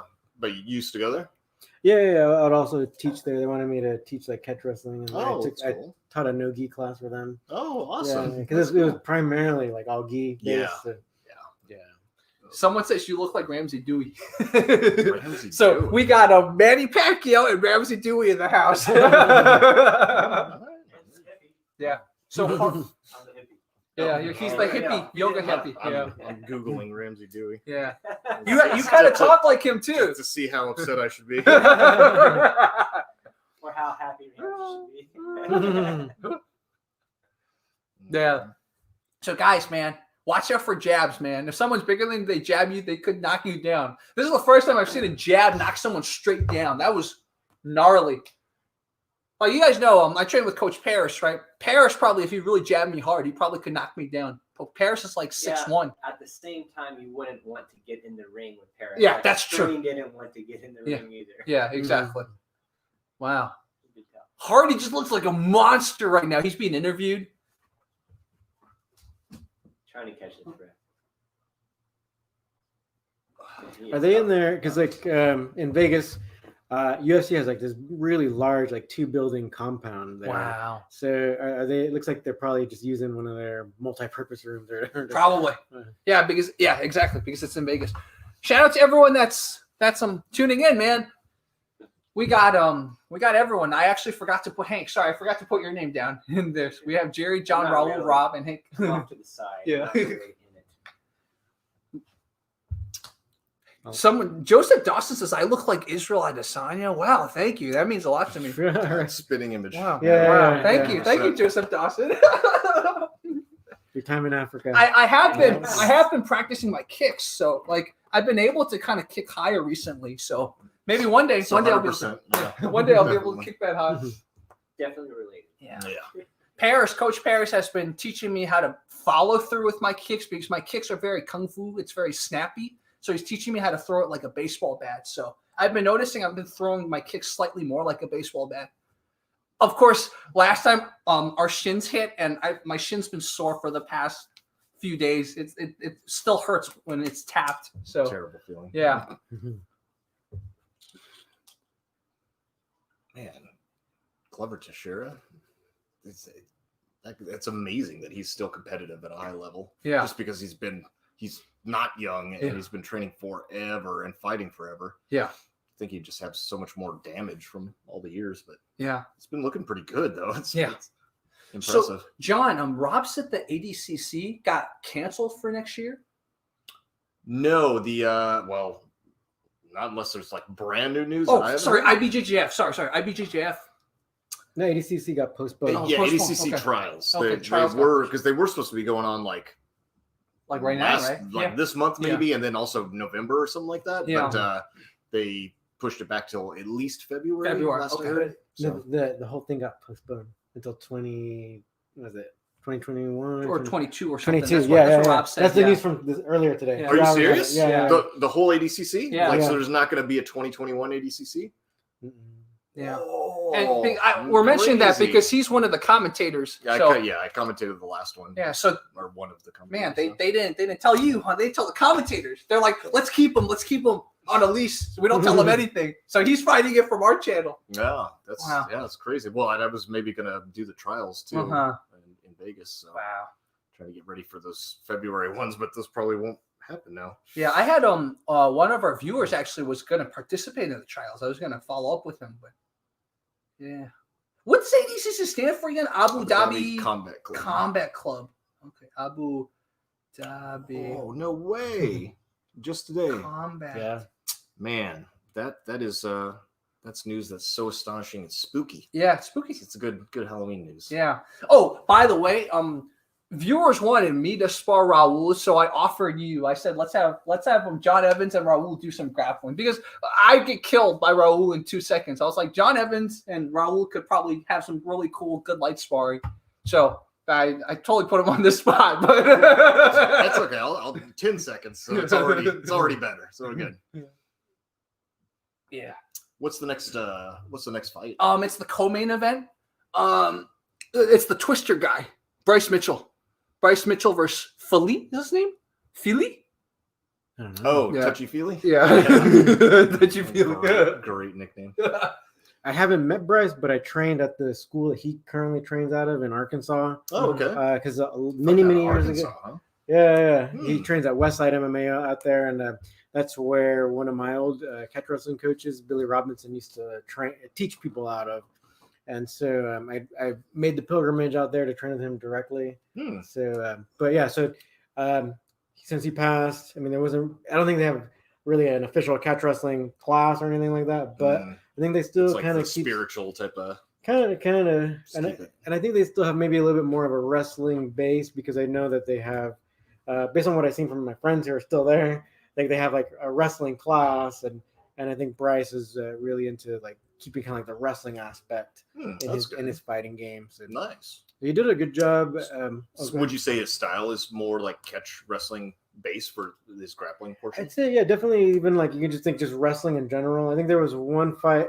I'm trying to research him a little bit more once I found out he was at Westside, because there was one where he fought some black belt, and the black belt was teasing him beforehand, saying like, "Oh, I'm just gonna dominate you with my grappling," and like Bryce stayed on top of the guy the whole time, kind of threatening between like basically it's mounting, and then if the guy moved, then he would threaten like arm triangle and then kind of rotate back and forth.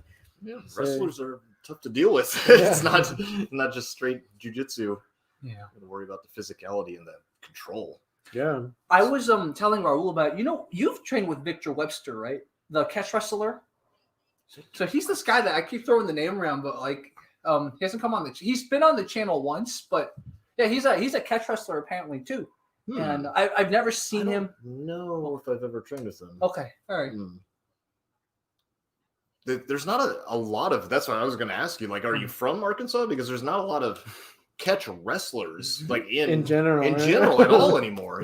So it's interesting when you hear of somebody that has like a storied catch wrestling background, because it's like, where did you train? Like, who is that? That person's probably famous that you trained under, because there's just not so many of them. It's pretty cool. So there's Bryce. Like I say, I guess his fight's next, right? So so basically the thing was like a long time ago. So the stuff they're showing, this is inside Westside Training Center or Westside MMA. So there was one of their main coaches. It's actually the main jiu-jitsu coach. His name's Raul Delgado. He's got good leg locks. Yeah. So he's underrated. Yeah, correct. So he actually kind of made a splash in the Twister. Yeah, he made made a Twister right now. Yeah, he made a splash in MMA a while back, right? And then so he's still there. He'll probably be in Thug Nasty's corner. Wow. And so there's Bryce getting with the second a Twister. We call it a guillotine finish. I think that's Rolly right there, right? Was that him? Yeah, I believe so. About that. I found out about him because I was researching some aspect in grappling that had at the time, like maybe like 5 years ago or something like that. Like there was not much, people just didn't know much about it. And I was trying to do all the research I could to see what was out there. And he was like one of the only guys that I thought I was the authority on it at the time, because nobody else seemed to know anything about it.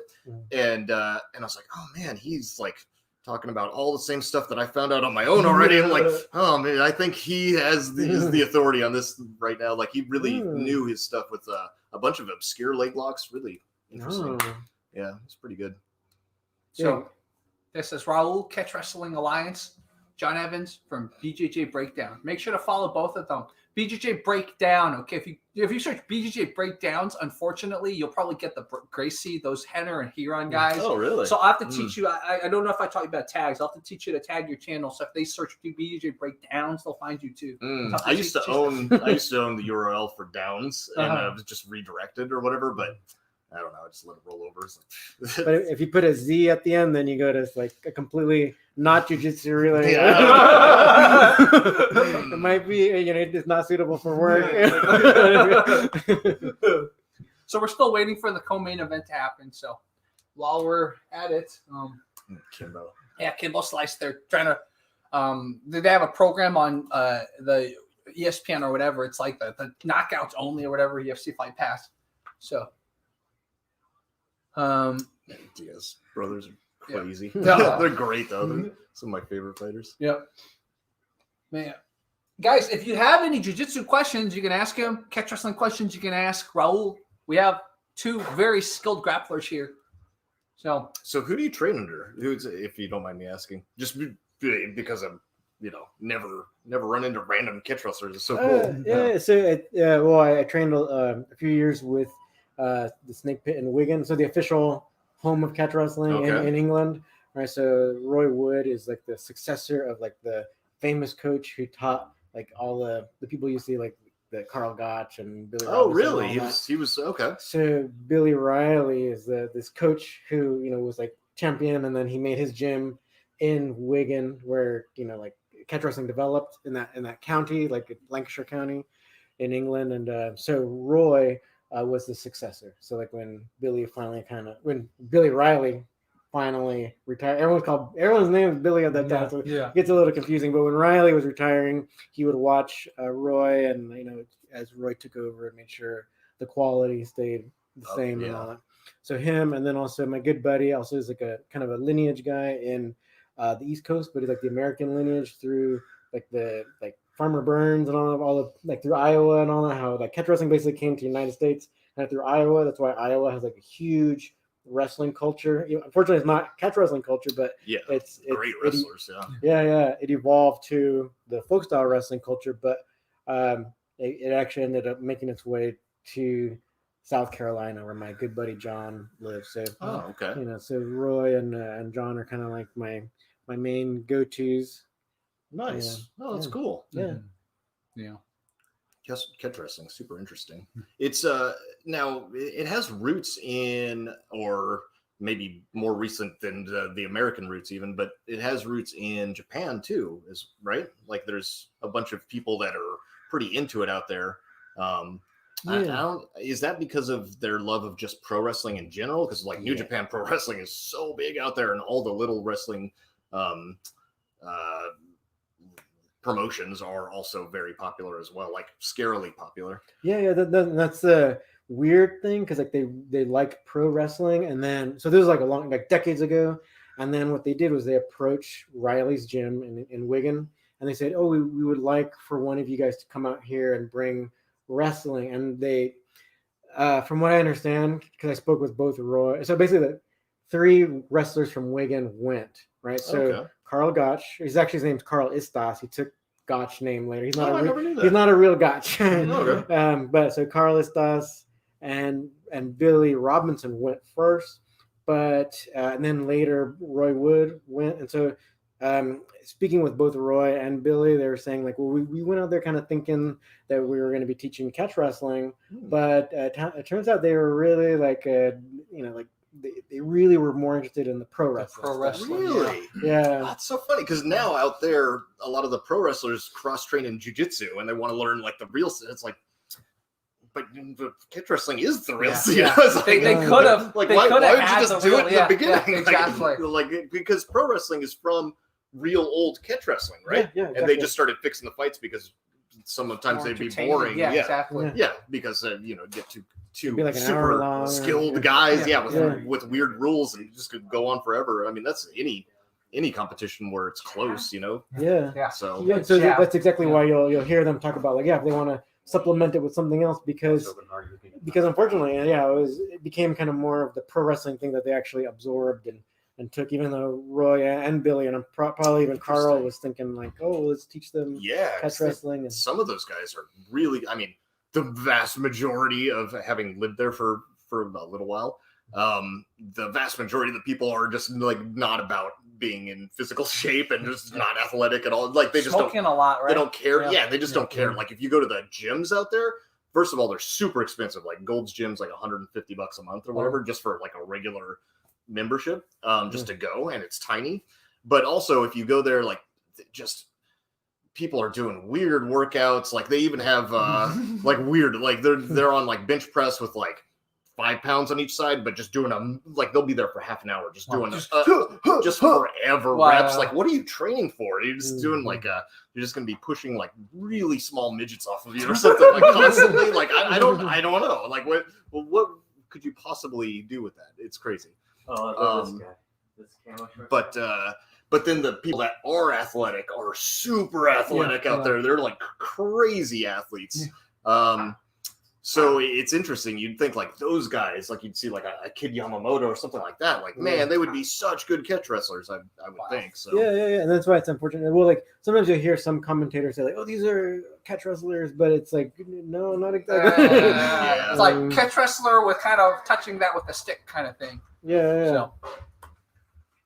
That's why you'll even see some of these earlier guys that were like Japanese pro wrestlers, and like they're showing some moves, and you can tell it's like it wouldn't necessarily work on you, or like their assistant is like tapping like furiously. Yeah, like, of course, that's part of the show of it, right? Yeah. Now Sakuraba kind of blends that a little bit, right? Because he's, I mean, obviously legit grappler, but also loves pro wrestling and does like plays up the theatrics of it as well too. So it's interesting. You would think that because he's fairly popular out there, that would bring some more interest in catch wrestling. But you would think, but then I think just jiu-jitsu's done so well with marketing itself. With its PR, which is so bizarre. I tell Raul this story, but I lived a block away from Westside Training back in the day. I lived a block away for 3 months. I lived a block away from his the old school that I gym. used to teach Yeah. at. The Yeah. Cabrini school. And I kept wanting to go, but I don't know why. I just like every time I would talk myself out of it. But I was so mad. And I was like, I met Raul later. I was like, yeah, Raul, I wanted to come to your gym so bad, but it was 2016. I didn't even have like commentary breakdowns at the time, so I wasn't ready in my head to kind of get back into martial arts at the time. So that's my excuse, but that's not a good excuse. Yeah, hang your head in shame. Yeah, exactly. That's a good school too. They had, the catch wrestling, and also And Isaac was out there. jiu-jitsu, Like, yeah. man, really good teacher. Yeah. Yeah, Isaac in awesome. particular, he was like one of the only Americans. Like I think there's only 2 Americans who went and competed in the Brazilian National Jiu-Jitsu tournament, and he won. And he won. Wow. He beat Paulo in the finals. I think. Wow. Yeah. Wow. And he did it after because he was out there with me in Abu Dhabi for the Worlds last year, and it was like a week or 2 weeks after the Abu Dhabi Pro, and he'd lost a like pretty controversial. I don't know if it was a ref's decision or if it was a call where they gave. It was like a weird advantage thing. Okay. Right at the end, like it went the distance, and it was just like, oh, it was terrible. It was heartbreaking and he'd lost to him like 7 times and never beat him or something. But they were like the last 4 times or something were so close and questionable, and then to just constantly be there, and then to finally push past it, which he did like a week or 2 later at the Brazilian Nationals in Brazil. Pretty impressive stuff. Yeah. Sometimes I wonder, like if I were in the same situation, I'd just be like, man, I'm just losing to this guy. Like it's just it starts to play in your mind, like after especially so many times. Yeah. But it's partly what makes him so good as a competitor. He's got that mental toughness. So it's about to start, man. The co-main event's about to start, guys. So let us know. Are you rooting for Mitchell or are you rooting for Fili? Touchy Fili. Twister Mitchell or touchy Fili? Anybody want to slice? I'm good, but thanks for the offer. Barbecue chicken? I'm good. Thank you, man. I'm good. I'm good. You sure? Yep. You guys are crazy. So, dude, Mitchell. Wait, Mitchell's the one with the tattoos everywhere, right? Or is that The camo shorts. Oh, camo shorts is Mitchell. Okay, so Fili, touchy Fili's the one with the. Yep. I guess that's why he has the body tattoos. He doesn't want people touching. He's got a lot of reach though. We bought Four. actually made camo shorts for me. Just for Mitchell, right? Yeah. 4 inches of reach, guys. Fili has 4 inches of reach on Mitchell. Wow. That's a lot Featherweight bout. Yeah. Oh, Mitchell was, I think, the second person with Korean Zombie to get. to get the twister, exactly. Okay, so all right. You guys want to know who the ref is? I'll give you the ref's name in a second. They're just announcing slight underdog, Fili. They're announcing the 2 contestants fighting out of Sacramento. 21 wins, 7 losses. Fili. If you change your mind, let me know. And then Rob's eating a very tasty pizza over there. Mm. So Bryce is the grappler. Okay, yeah, they're about 20 minutes delayed. We have a stream delay just to make the stream quality better. So Bryce Mitchell is the slight favorite, 13-1. So 13 wins, 1 loss. Usman, Kamaru Usman wants those camo shorts. Someone said, why is Fili wearing an AirPod? I think that's his earrings. Okay, so the ref, because some of you asked, what's this guy's name? It's saying what the ref is. Is this one in Abu Dhabi? I was wrong, by the way. It's in Vegas. Okay. Yeah. Why did this start so early For a East Vegas Coast one? people, maybe because there's a lot of people in like New York and stuff watching the fight started. This is the ref that Dominic Cruz accused of smelling. Yeah. Another Southpaw versus Orthodox match, guys. Mitchell, I feel like Mitchell is looking to Submit? roll in for a leg lock. Okay, I see. I just feel like he's setting up a roll here. Ooh, Mitchell threw a side kick at Fili. Oh, what? Oh, like Outside It's like crescent a kick. crescent, yeah. Oh, there it is. Mitchell has taken down Fili, but Fili got back up. He Oh, still has single the leg, leg, still still has single the leg. leg. Still single leg. Mitchell. Oh, Mitchell got the took him. takedown. Nice. Very impressive. Mitchell's kind of almost side control. Wow. The Habib. The Habib. Yeah. Yeah. Fili's kind of just on bottom, just kind of like, okay, a little stalled. He's Yeah. screwed. Yeah, you think he's son. screwed? You think it's gonna be another It's twister? over. You It's think over okay. Rob thinks it's over for Fili. I still believe in Fili. You know, those ear pods in his ears, I think they're whispering like secret commands to him. I think he's got it. Yeah, like yeah. Dude, this is like classic Khabib, man. Well, trying to lift him up and get There his we go. legs back. Nice. He I did it. see Yeah, it. yeah. Oh, right Going back down. Nice. Fili almost stood up, and then Mitchell got him right back down, just like Khabib. Wow. Surprised he didn't try to keep his back on the cage to help him Oh, yeah. standing, but just it's the popular way to do it. This is for like MMA. this is like John Evans just destroying me in jiu-jitsu. Ah. That's what this is like. Pressure. All the way past now, Yeah. right? Or is he in half? Still in I think half. still I in think. half. Yeah. Yeah. Threatening the Von But Flue here. he doesn't have it closed. He just or now. Okay, he's Oh! passed. He's passed. Oh! Oh, see, I told you, Fili. Wow. Fili's got this, man. Okay. Fili's out of it. That was a Hail Mary. Yeah. Our body lock. Oh. Yeah. Oh, nice, like Yeah. inside sweep. Yeah, I Yeah. didn't even see how he tripped him there, but Yeah. it was effective. Mike Drive says that Fili's tattoos give some +5 dexterity. Yeah, I think that's accurate. So Fili's still on bottom. Mitchell still has. He's on top. Man, imagine if this were another conversation. These MMA kind of commentaries, all can be funny. I think Mitchell has the advantage because Fili can't really see him because of the shorts. Oh, it's the yes. He's like yes, invisible, yes. right? That's gonna be. It's He's the just like camo falling shorts. down. He's like, why am I falling Yeah, down on you can't see this? me. You can't see me. It's the Stephen Chow movies, you know. Can't see me. Can't see me. Can't see me. Which one of y'all just kicked me?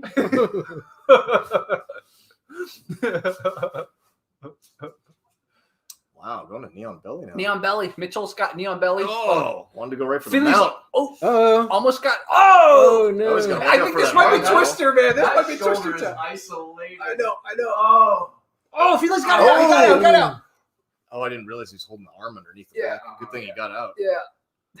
So Mitchell has full mount on Fili. And that's something that you don't really see too often in MMA anymore. Not anymore. It's so strong, but people, for some reason, it became real unpopular. Some of the wrestlers couldn't keep mount, and so they just thought it was garbage. Like after that, or it's something like that. It was like a popular school of thought that was going around. They like to go back into half guard so they could, and they would beat you up in half guard on top. So who's to say that that's wrong? But I see. but you know, the mount just really kind of lost all of its dominance there. But it's so strong. Oh my Yeah, god! And you exactly. sit there and just start teeing off. That is rough. Well, Fili's got butterfly guard on Mitchell now. Mitchell's trying to get out of that. Yeah, he already kind of got out of that. Oh, Yeah, yeah. back into Way mount. back. Back to mount. This is way better. It's cool to see somebody that forces mount. Like Yeah, that over and exactly. over. So Mitchell, I mean, this round goes to Mitchell. It absolutely goes to Mitchell. Could this be a Could it round? be? Yeah, could it be a? Oh wow! Uh-oh. Interesting. Triangle? Pushed over. Whoa! Fili slipped out. See, don't discount Fili, man. I started believing in him the moment I saw all those tattoos. I mean, if this guy can afford to wear the tattoos, he's got some fight advantage. So they're back standing up. Oh, a knee. But Fili that threw a knee. right too. Yeah. At the same time, and then Yeah. the takedown. And Mitchell has taken down Fili again. Did he catch the leg off of that knee? I think so. I'm back in the mount. Back into mount. But Fili, to his credit, man. Yeah, doing a good job of pushing him off for Yeah. sure. And he's taking a few elbows to do it. 10 seconds. So this is definitely going to the second round. Mitchell is doing a lot of advancing that he normally would never do Mm-hmm. if somebody was threatening like leg locks on him. You know what I I mean? see. Like he's taking a lot of risks, but he knows that Fili's not going to even like threaten him. Ah, interesting. It's interesting too. It doesn't seem like he wants to do any type of omoplata or triangle or anything like that. So he's just going right to upper body control and looking to tee off, which is, you know, not necessarily a bad answer. Yeah. It's just a lot of the jiu-jitsu base, you'll see him like starting to throw the leg over if an underhook comes or something like that. But he doesn't seem to really care about that too much. Groomsman is watching this and the movie Child's Play, the original Chucky movie before Chucky got funny. So that's pretty funny, Groomsman. Also, Great movie. Knee Strike says he likes to do side control more than half guard or full mount or anything like that. How do you feel about side control for a catch? Because in the gi, people really prefer it at a lower level because they get caught in it and can't get out of it, so they think it's like all powerful. And in the gi mount is so much stronger than it is in because of cross collar chokes that like it doesn't matter if they're just staying covered up or what, you can still submit them out of nowhere. So that's kind of a big thing. But how do you feel about it for no-gi? Yeah, I personally don't like it either. But like, yeah, like you can totally like keep a lower belt or like a novice like totally trapped and like miserable, like just by with mount or side control? Yeah, with mount, like so like kind of what Mitchell was doing, where it's like he'll get the grapevines in or he'll hook in while the guy's like trying to wiggle out. But even nice takedown, he's just going just for shot it. in out of nowhere, no tie-ups or anything. Fili sprawled pretty well too. Yeah.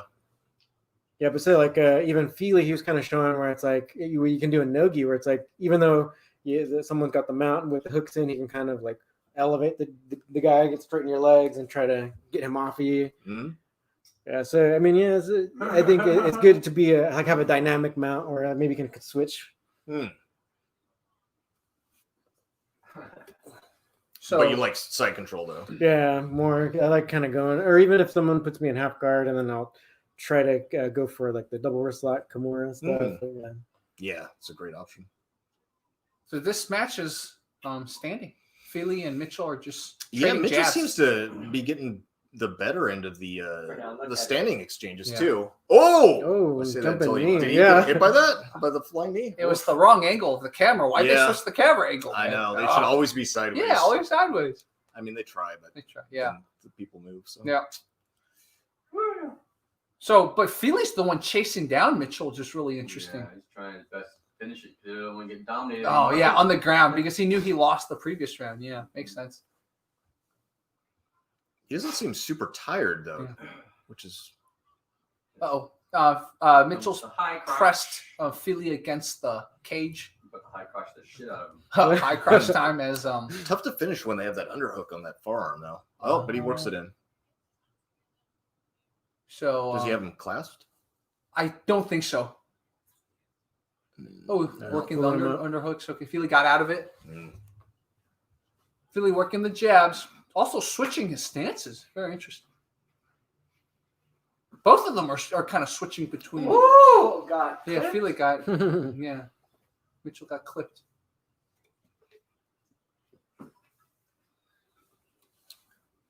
Woo! Oh, head kick. That's kind of a lazy one. Yeah. That was a Russian master head kick to everyone. These guys got their hands down. Oh, if Mitchell's the punch and the shot, that's like his maneuver. Yeah. Oh, Fili, you can tell, is tired. You think so? I feel for him. Yeah. I feel like Mitchell's looking more tired of the two. Yeah, more recently in this round, he's. Ooh, another high crash. Boom. Wow, He got him. Mitchell got him. That was a good way to finish. Mitchell is now on top again. Man, it's automatic. As soon as he gets you down, he raises that knee. Yeah. Every time. Look at that. Got the grapevines, as Raul said. The grapevines. Just the one. Just the one. Oh, yeah, the other one's. The far one's just like pushing against the cage, I guess. Oh, makes sense. Yeah. And then the half guard didn't even try to step over. Interesting. Like he's not being trapped in it. He just accepted it. Yeah. Even now, he can just step back. Knee strikes doesn't like mount. Yeah, totally. Knee strike says that in no-gi doesn't like mount in no-gi. Groomsman also says it's difficult to maintain mount. So it looks like our audience doesn't like mount either. I feel like wrestlers. I feel like at a high level for like I like mount. I learned like the Hodra Gracie method from my old coach. Oh, we're gonna see a Von Flu choke here. So. He's got it. Yeah. He's got it cinched in. This is on. He's leaning the weight. He's gonna put him Mitchell's out. About to choke Fili out with the Von Flu. Oh, yeah. Fili kind of pushed off the cage. If he gets him away from the cage, he let go of it though. I was gonna say that cage is the only thing saving him, but if he keeps it away, you just kind of ride out those bucks and put him out. So now I learned a Von Flu choke escape from this. You can push off the cage if it's the right angle. Yeah, you don't want him on the cage if you look that up. And we're going to see a double wrist lock? No. Yeah. I mean, he was isolating that arm. Yeah. It was looking for it. Mitchell's still on top. For those of you wondering what's going on, Mitchell's still side control. I think he's setting up Fili's Yeah. got. That's what they Fili's call got the his double legs wrist up lock in. against the cage. Thank you for Catch using wrestling. Oh, look at that! He pushed off the cage again and escaped. Dude, Yeah, that's why the cage grappling gets weird. Yeah. Like it's its own thing. Woo! That not a lot of people know. Dude, Was that mouth the guard, mouth mouthpiece? guard. Referee, what are you doing? Was that the mouthpiece? Yeah, that was the mouthpiece. Oh man. Referee, you dumb. You dumb. Oh, hopefully he doesn't lose it. Referee, dumb. The mouth guard's out. There's all the drinking he did. Yeah. I guess the ref's like, oh, it's almost the end of the round. Dude, the mouth guard flew out. Yeah, like Hank said, the referee probably did some drinking. You know, it's Vegas, right? Yeah. He gotta protect himself against certain things, right? So alcohol protects you against radiation. It's a close round. I have to say, who do you? No, Mitchell got the takedown. And all the control time. He hasn't been able to do much with it. Yeah. He was also doing It's only like 1 point at least you have to decent on the worry feet. He was landing shots, Mhm. probably about equal. I'd like to see the about. compass So now strike. the pressure's See. on Fili. Now Yeah, it's yeah. to finish this third Yeah. round. Let's Well, see how that's the thing. Fili- Even though Fili was underneath, he was like still tying up the arms enough where it wasn't just like Yeah. allowing Mitchell I to just feel tee like- off. Yeah, and he put him back in guard or whatever, stood He up escaped like shit. every time he's tried to start teeing off. So Yeah. yeah, he wasn't doing horrible. Looks Just like getting he's got controlled. Shiva on his chest. Yeah, Shiva. Yeah, makes sense. It's Fili has some kind of Hindu deity on his chest.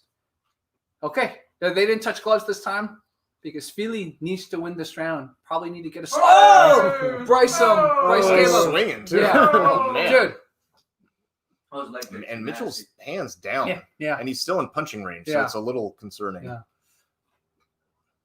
Oh, Yeah, Fili Some people are landed saying like one round apiece for them. So yeah. interesting. We'll see how. I think Hank called the second round. I think the second round goes to Fili in the judge's eyes. Oh, that was so. Wow. Mitchell Yeah, threw I a- love that setup though. Overhand right to Overhand right. to jump onto the either double or single. Fedor versus Nogueira, #1, where he would just do this lunging. His cross. overhands were sick though. Like oh my god. Yeah. Yeah. Oh, Fili almost went for an armbar from guard. Armbar from guard. Mitchell's probably inviting because he wants to take his back. Oh, interesting. So yeah, right now just on the ground, Fili has Mitchell in guard, and Fili, does the good guard. He scoots his butt all the way up the legs, the thighs of Mitchell. I got the names wrong. Fili. Hip out now Z guard. Yeah. Pressure from Mitchell, but right back into close guard. Yeah. It's interesting to see the different control from MMA because there's a lot more double wrist control because they're worried about the strikes, which makes sense. Yeah. But you don't see as much body posturing to prevent the strikes. Like if you have a good overhook and getting off to the side, then you only have to stop the one arm from hitting you because the overhooked arm can't. Good single leg Fili though. just single leg. Mitchell's dominant in the rest Yeah. Yeah. Clearly, Mitchell just single leg Fili. Fili definitely prepared for this. But how long did he have to prepare? I don't know. Is Mitchell's wrestling super good, or is it Fili that's just not that versed in the wrestling, or somewhere in between? I have to go with the former. I feel like Mitchell is really next level in his wrestling, except that Oh, he's taking him down at will, Fili especially has this round. been able to counter. Yeah, he always. But I feel like when he overturns it, at least it's usually those things. And back onto the double. He's got the arms Again, clasped another down. takedown, double leg by Yeah. Mitchell. His Yeah, will's broken. yeah. Mitchell took down Fili. Well, so you'll see when he goes from half guard and tries to put the pressure and pass to mount, like that is even if you're a really good half guard passer with that, there's a timing there that kind of like evens the playing field where if they just like bump with a good timing, they'll flip you over. It's like the bane of every half guard smash passers. It's just terrible. But and it's so much easier for them to do than you have to be, years to be proficient as at that pass usually, and they can just, if they know the timing, will just move while you do it. And it looks really bad because it's like you were on top and just about to pass, and now you're on bottom. But that's at least I don't think that's such a big deal though. as long as you can get out of there too. So now is Mitchell's strategy here to finish, you think, or just to stay dominant as much so he can win this round and then win the decision? He has options. I think he's going full mount here. Yeah, I mean, I'm sure he would like to finish, but maybe he's not so concerned with it, knowing that he's dominating this round. And he's full mounting. And at least the first round, he was dominant too. He's isolated. The same, just the one again. Interesting. He just does the one grapevine every time. Fili's kind of trying to wiggle out. Trying to back out. Yeah. Yeah. Part of the reason he can do that is because Mitchell doesn't do the mount where you cross the feet underneath the butt. Oh, interesting. Yeah, because that'll curb some of that. Mm-hmm. I mean, if they're super wily and use a ton of explosive energy, they can still weasel out of there. Mhm. But then you have to have upper body control, like arm and head control, I to see. stay in there. Still easier said than done, but Yep. the fact that he's not crossing the legs at all makes it easier for Yep. Fili to get out in an armbar Fili's trying attempt. another armbar. He's doing good with that sort of tripod situation there. Woo-hoo. I mean, he's just kind of accepted the bottom now, right? Yeah, Because he's yeah. just throwing punches, Yeah. and that's usually a sign of just like, I'm not getting up. I'm Yeah. just gonna start doing jujitsu and punches. Yep. He even tried throwing elbows. Yeah, I mean, maybe not the worst idea because he's not Think he doing got so that great ankle, getting out. Yeah. If you could practice that ankle, Angle. go for the leg grab, Yeah, Mitchell and Mitchell would. doesn't look like he wants to even pass anymore. He's just sitting in there throwing punches, getting points. When people are That's postured not enough down, time. when people are postured down like that, like wrestlers who are heavy, Mhm. there's lots of options there in terms of. Ooh, oh wow! Mitchell just I like double that. like Fili Try again. to get up and punch you and then shoot in right after it. Like, man, it's Yeah. aggressive. And End of the good. end of the. Oh, he got yeah. cut from that last Yeah. one. Was that the up kick? Whoa, that looks Maybe That's a gnarly. elbow. bad one. Whoa, that We'll looks see. gnarly. We'll see. Damn. Some Halloween stuff right Yeah, there. Yeah. Perfect Halloween thing, exactly. Actually, Rob, I will take a piece. All right. Yeah, I'm hungry. Crazy. Okay, thank you. Someone's gonna screen grab that. Yeah, that was I'll man. get And he was fine until the end of the round, and then Right. he got hit, and you didn't even see the damage, and they stood up, and it was just like a little massacre on his face. This is terrible. Right. Yeah, tough, man.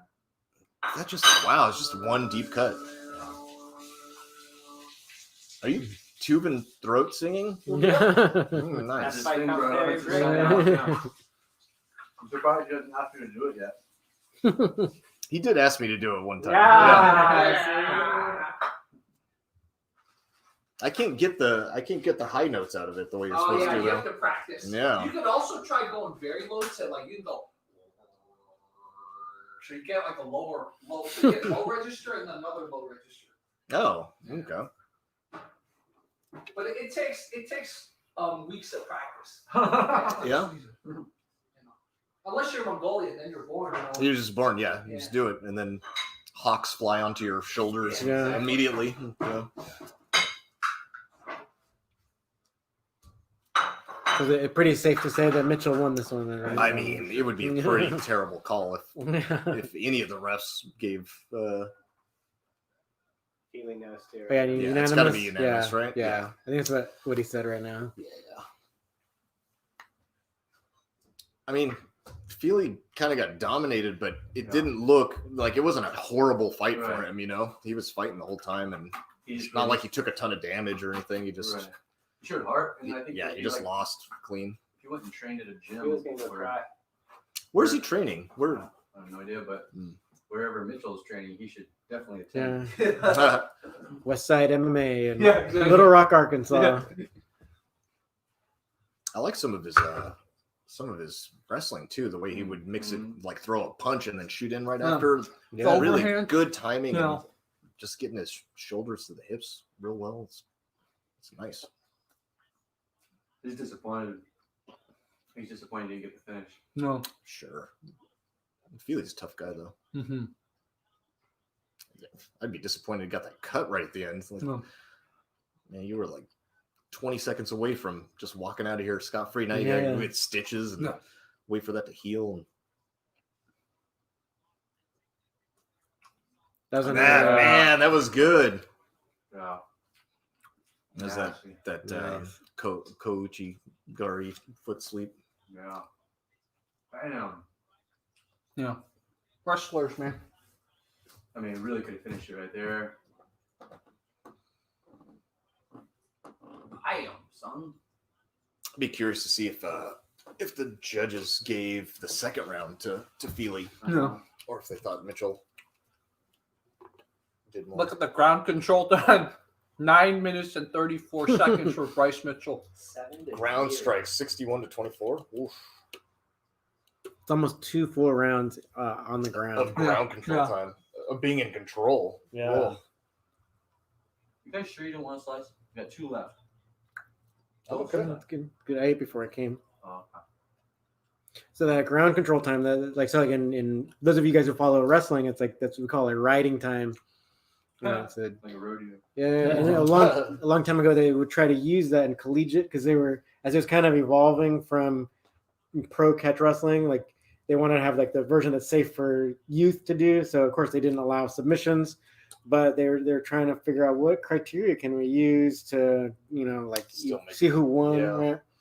And riding time, which still exists today. I mean that was considered sometimes like where they you could be a winning decision, but like sometimes they even had like someone with 2 timers, right? Measuring like how many, how long did one person ride, and if it got reversed, like how long is that other person riding, and just take that into consideration. Like the tiebreaker. Yeah, like if someone doesn't get a pin.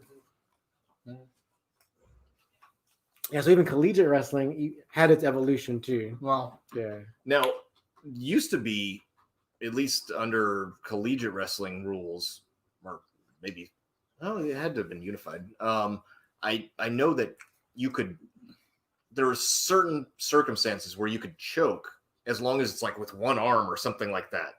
Is that still is that possible? Because I've heard stories of people putting other people out like on purpose, but it's like, how do you do a one-arm choke? But if the other guy has no idea what a choke is and you're pretty decent at jiu-jitsu, you maybe figure it out. Yeah, so it's just what we call a headlock. So you just have to have one arm around the head and the other one with an arm in. So there's an arm in guillotine, basically. Just think it's an arm in guillotine. So and that's legal. Oh, I guess front head and arm. If you twist it the right way, you can put the pressure on and put somebody out, especially if they don't move, to give the pin or whatever. Yeah. Oh, okay. Yeah, there was that one UFC fight. Was it Matt Hughes? Yeah. Where he got against Ricardo Almeida, a really good jiu-jitsu guy. Yeah. Really, Same idea. really good. It's just we call it headlock. Yeah. Yeah. That one. The one that he did there too is really.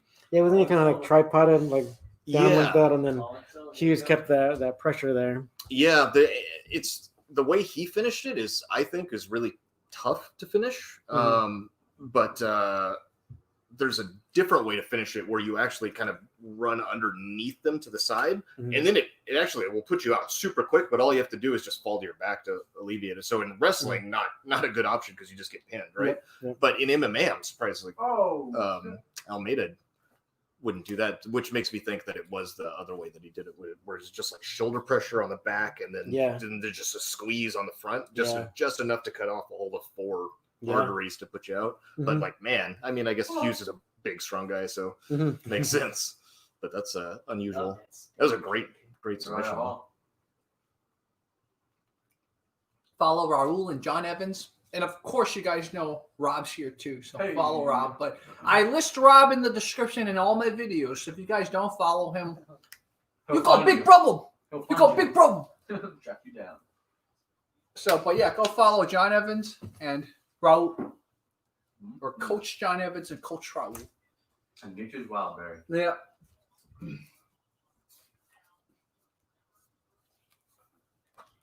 So the main event's about to happen, guys. Well, probably in 15 minutes. They're going to talk for 15 minutes. So any questions then while we're waiting for the next one? People ask me a half guard now. Half guard's 100 years ago, guys. Half guard was the new thing when I started jiu-jitsu. I remember people were like, yeah, this is, if you want to get dangerous, you let them halfway past your guard. Whew, it's crazy. Mind blown. Nice. Some throat singing over there. Crop dusting my plants. Growing plants on the balcony. Very nice. These jalapenos taste extra spicy. Wait, do they have a live studio audience there? Is it I think. Oh yeah, that's the.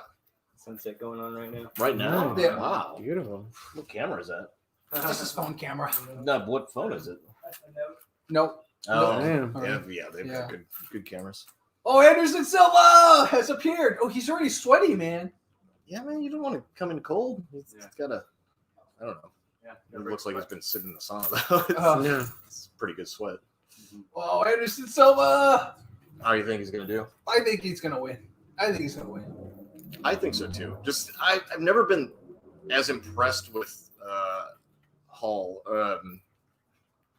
with Uriah. Except for that Gegard Mousasi fight. That was crazy. Yeah. I mean, with compared to his potential, like I think he has a lot of potential. I just think he's never really lived up to it yet, or only glimpses. Oh, Anderson Silva, man. Man, and how old is Anderson? 40s? He's got to be 40s, Yeah. but it's got to be like, I think it's like mid-40s. yeah, Wow. he's got to be starting to get to like 43, 44, something like that. It's pretty old to be at such a high level Randy Couture active fighter. Yeah, right. I mean, Randy's such an anomaly though, like winning at 46. Yeah. Crazy. Well, Ken Shamrock was still fighting it in his 50s, I think. Well, I mean, I think isn't Dan Severn still fighting? Yeah, he still does a fighter once in a while. it's, Right? Yeah. he's got to be pushing mid 50s by now. Yeah, he's At been least. training for. I didn't realize he was. Yeah, it's crazy. So I mean, Dan people will fight Severn. older, but they don't. People typically aren't fighting at like a very high level in like a premier organization Man, in their 40s. Dan Severn's had so many fights. It was like the most. He's had all the fights. Yeah, exactly. Uh-huh. Him and Jeremy Horn. Oh yeah, that guy too. Oh my god. Wow. Let's see. What he's been doing. I learned a submission from watching Jeremy Horn use it in the UFC that I still use to this day. Yeah. Yeah, and it like just by watching it and then kind of talking it through with some of my friends. Uh-huh. Which one was it? Great. It's that front armbar off of omoplata.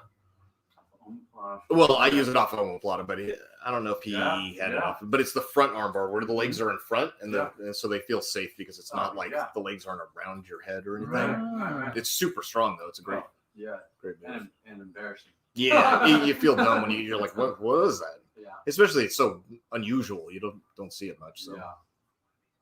Uriah Hall's fighting Silva, to the people asking. Uriah Hall. Someone says Shamrock has a fight soon. which Frank or Ken? Bare knuckle. Ken. Really? Barely. Bare knuckle. Wow. Oh, it's about to start, man. It's about to start. The main event. The main event.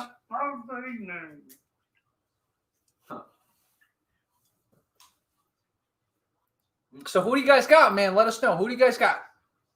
Uriah Hall's ranked number 10 right now. And Silva is not ranked officially anymore. Interesting. I gotta say.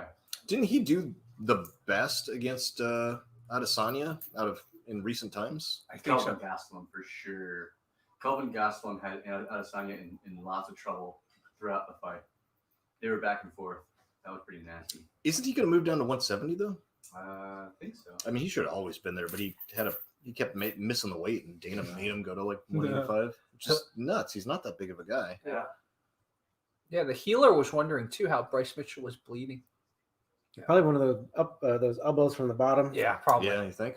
It was kind of a bad cut too. Yeah. Oof. Yeah. Yeah, maybe with that downward pressure, and then the guy just got the elbow right Yeah. up. Yeah. Do you guys want water or anything? I'm good. No, thanks, bro. Well, pause. Man, did you guys see the banter between Costa and Adesanya after the fight? For the fight. Oh my god. Yeah. Adesanya owns him now. It's terrible. What do you think about the Adesanya steroid accusation? Oh yeah, he has like the weird Nipple. peck, or the weird the sagging nipple, or Yeah. Yeah. Steroid nips. I mean, it's it's probable, honestly. You know, it's. I mean, that's most of the high-level athletes in any sport. Yeah. You got to recover quickly, man. And it's almost like, not only do you have to recover quickly, you got to recover as soon as possible. Basically, I just repeated myself, but it's like you get brain damage. You want the brain to be protected as soon as possible, right? You don't want it to inflame or anything. Yeah, you can't have 2 concussions in a row. It was super bad. Yeah. So best, like the moment there's any damage, you take something, whether it's legal or not, to kind of stop whatever bad processes are going on. Yeah, so they're just hyping this up. Probably take another 10 minutes. But in the meantime, Knee Strikes, thank you for being here the whole time. You're awesome. Alex Aquariums has also been here the whole time. Noelle has been here the whole time. Healer, I think, joined on later. But Joseph has been here. Wow. Does PED prevent brain damage? No, Well, it can prevent things that will help you to stop brain damage, right? Like if you are a better fighter because of it, you're able to do more, be more active, maybe train through an injury better so you don't come in at such a disadvantage in the fight. You're less likely to get the crap beat out of you and get brain damage. Exactly. So, I mean, there's that. But the PEDs themselves there's nothing that'll stop. Exactly. Like brain injuries. Just Also, talk about injuries, guys. Shout out to my physical therapist. Check this out. I can almost hyperextend my leg now like this. But if I put it on the couch, I can hyperextend my leg now. So my knee's good now. You weren't able to straighten it? Yeah, I wasn't able to straighten it before. And what, you just sprained the ligament? Yeah, it wasn't even, I don't even think it was a ligament. It probably was just something got pulled and probably, something got sprained. But I just walked on it wrong and just like was afraid to. But let's see, now it's like I can this is like hyperextended, right? I can hyperextend my knee now. Nice. It's pretty cool. What exercises were you doing? Oh yeah, I promised we were to show it, but I actually can't show it here. I need to be lying down. Too hot. It's too hot. For the stream. Yeah, sorry, guys. 18 over. Just follow Jerry's OnlyFans for that. Yeah. Oh man. Getting hot and bothered just thinking about it. But actually, I could show one real quick. Oh, Back in the bedroom. Yeah. Teasing. Actually, if you don't mind holding this. Okay. Yeah. This is actually a pretty good exercise. So literally, all I'm doing is Hike it up. I gotta show you guys. So all I'm doing is you see he's giving me some resistance, right? So you see, all I'm doing is it's these muscles. I'm hyperextending my knee and then going up. You hear that click? It's natural to have your knee click sometimes, but so I'm just working this muscle. You see that? Great television. Yeah. See that? So this is an exercise I've been doing to help my knee, and see now I can hyperextend the knee because of this. It's just with the resistance, just going from bent to straight. Hyperextend to bent. So like that's been helping. That's been helping me hyperextend. And before that, it was the stretch I can't show. Like I need to be lying down like that. Man, you guys are not ready for that one. Next level. Mm-hmm.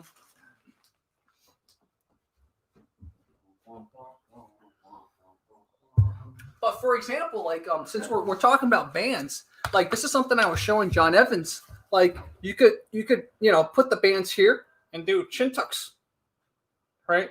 So this is a very kind of, if the regular chin tuck, if this is too easy for you, which if it's too easy for you, all you have to do is do it slower, right? But if it really gets too easy for you, put some resistance, right? And you can do a banded chin tuck like this, right? Give yourself a double check.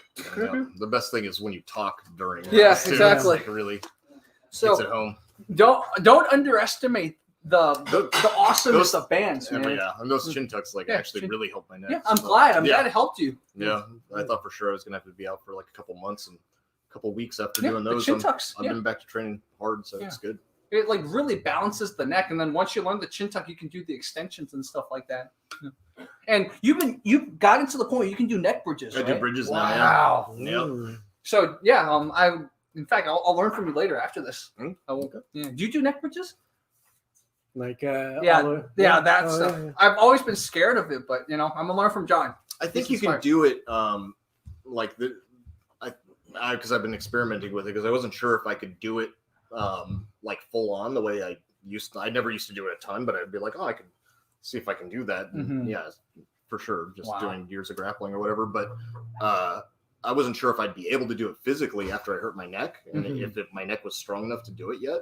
So I kind of did it like in a way where it's like you just go a little bit and slower and just feel like the strain and keep going. And you can, I think even if you're not strong enough to do it, like you can just kind of keep pushing a little bit further each time until you have the full extension. Yeah. And it's kind of an easy way to work up to it, which I was surprised at. I thought either you had to go big or go home on those, right? Like you just don't, you either can do it or you can't. It's kind of like a pull-up, right? But no, you can kind of ease into it. It's interesting. I see. Anderson just hiked up his shorts like he's going to try and go for some high kicks. A little early, right? Like the other guy still has to come out into the... And our viewer, Joseph, who's an MMA fighter, was saying the same thing. So once you learn the chin tuck, you can do the extension. So he calls it lift your head up, but it's I call it an extension. So once you master the chin tuck, you just do the extensions. Do you go back for the chin tuck and then go up? Yeah, so I go back and then I just go like I move my head back, kind of like that. So kind of like just like when you get hit or when you fall, you kind of go like that. So you're kind of just learning to do it in a controlled way. Okay. Because that's how I got my whiplash. Like my head just went. So I was like, when that happened, I'm like, wow, I didn't know my head was weak like this. Can we address the fact that there's like all these people escorting him out as if there's a huge crowd? Yeah. Why? It's for emotional, moral, audience support. Emotional support, humans. Emotional support. Yeah. I mean, that's really all a training camp is. Yeah, right. Yeah.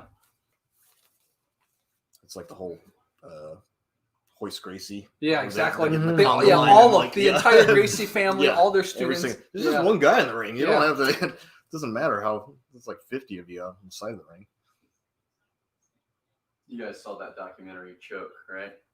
The one about Hickson. Yeah. Oh, it's so good. Oh my god. That's where I first learned about Yuki Nakai. So then it was so cool to go and meet him when I was over there. Yeah. That guy was a monster. He had both eyes shut and he was still going. And he lost that eye too. He did? Yeah, he's has one eye ever since, or at least I don't know if he lost it like 100%, but he has no vision in it, at least at the very least. They might have had to taken it out too.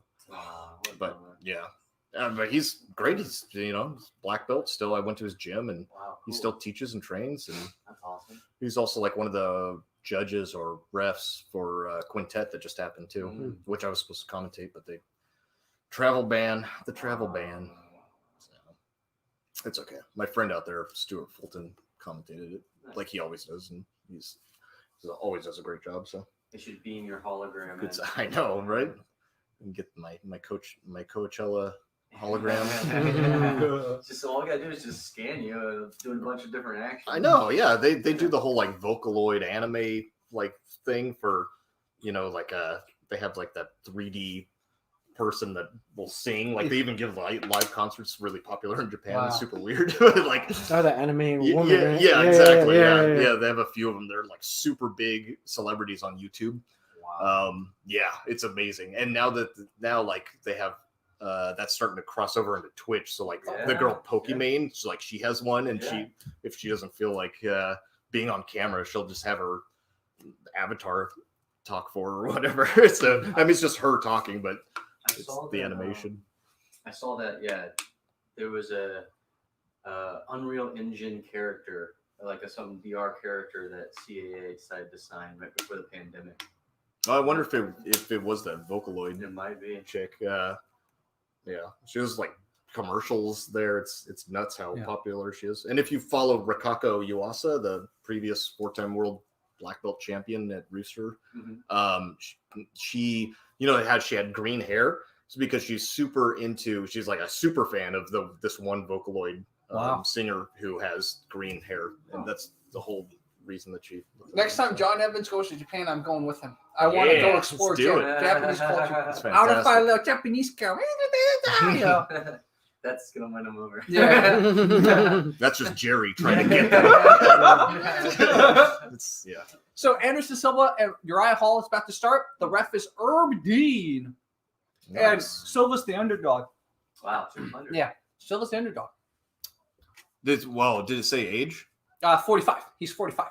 And Uriah Hall's 37 or 36. I think Wow, so 37. he's not that young either. Yeah. It's a good swan song fight.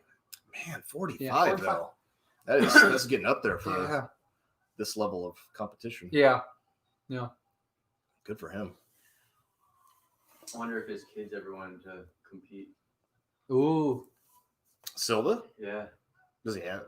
Yeah, I think he's got like Has, 3 like- or 4 kids. Are they're grown? I think they're getting up there. I think they're definitely teenagers at this point. Yeah, I think so too. Oh. They have kids of their own now. Right? Yeah. He's been doing it so long. Wow. Uriah Hall is a New Yorker. He's fighting out of Queens. Man, if any viewers watching from New York, man, love New York. Feel free, you guys. Yeah, he's like a Tiger Muay Thai guy, isn't he? Oh, interesting. Or, I thought that's where he was fighting. Interesting. Man, this could go so many ways. She was gonna go behind him. Yeah. Nope. That's my own. Herb Dean is the ref. I'm Herb Dean. He's the Uriah's average. pretty tall. Yeah. Yeah. Yeah, kind of really similar sizes. Yeah. A lot of viewers, I think, are saying Hall's going to win. I'm rooting for Silva, man. His last fight. I thought his last fight was going to be against against Adesanya, but I guess he kept fighting after that. Well, for sure. I'd like to see Silva do well in his last fight, Yeah. and Hall's got more time. So. Yeah. Going back to that old stance. I know. The box. Yeah. Oh, snap, here we go. Yeah. Anderson Silva's just kind of doing this right now. Very controlled, both of them. Yeah. Neither one's rushing anything. Yep. I wonder if this is actually the highest level for the age that any striker has gotten to. Because before, like Couture, he's a grappler. Yeah. Right. Where it's the theory is that it's a little bit easier because your reflexes go first, and you don't need those lightning quick reflexes for grappling. You can kind of, fudge the numbers a little bit by just control and good positioning. As opposed to, you'll never get your jab as fast as it was when you were 20, right? See. Yeah, those fast twitch muscles are like the first to go, right? Yeah, it's just like it's fractions of a second, but it's for striking. A whole that minute and nothing counts. thrown. Yeah. Yeah, man, you just gotta. It's that beginning phase in the fighting games. So we're just kind of postured. Yeah, because remember, this is 5 rounds, right? So But nothing thrown. I love how Silva has like these like fake Wing Chun poses that he always does. Yeah, they seemed considerably more cool before he tried to rope a dope and got knocked out. Yeah, exactly. Which looked so. I was there for that one live. I had to actually cover it, Wow. and it was so weird. Like I was in the nosebleeds because the media pass that I had got revoked, so only my friend got to go up to the front, and I was like way in the back. They had to like actually buy me a ticket at the gate, and so all of us that were anywhere further away where you couldn't really see that grade, it was just like, whoa, what happened? He was just like, he's doing the rope-a-dope and now he's out. Like, what? It was the craziest thing. Silva's throwing kicks now. Oh, Yep. Silva's getting his confidence back. Spider. Yeah. That's high kicks. He's kicking at the legs, the lead legs. It looked like you're right. Check that last one, did he? A little bit, yeah. A little bit. Yeah, that way turn. So interesting. Like Silva's got the classic like Muay Thai stance. His feet are pretty close together. Because he's not that worried about takedowns. Well, I don't think either of these guys are worried about takedowns, I right? guess Like not. this is gonna be A a striking striking match, yeah. Oof, Until Silva's somebody cool. gets hit too hard, and then He might have hit Hall with that. Ooh. those are terrible. Yeah. those suck. They're kind of terrible too because they don't seem to have that great of an effect during the fight, but afterwards can have damage you. Yeah. Ooh, good liver kick. Yeah. Man.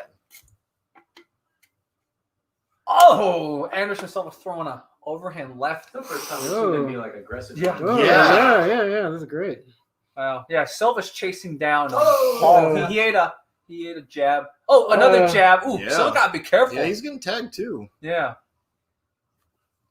Yeah, he's being careful now. Now, Hall's the one moving forward. Dude, this is kind of like a Street Fighter match. I love it. Yeah, Anderson Silva threw a lead kick. That lead hook is a new thing for him. For him, yeah. Yeah. And I think because he's so weird with, do the Wing Chun thing and he'll give such different looks that he can make it with just, it's not like if I threw it, they'd just be like, what are you doing? And probably jab me or something. Yeah. Ooh, his Wing Chun. Silva's doing the Wing Chun stuff again. Oh! What a spinning leg kick. Leg kick. Love to see that. Wow, Silva, man, this is why we watch Silva. For people in Japan, like that was like a kick that the guy Andy Hoog did. It was like a real big that's right. kickboxing karate champ, that was beloved in Japan. He would do that, and people would fall over. Yeah.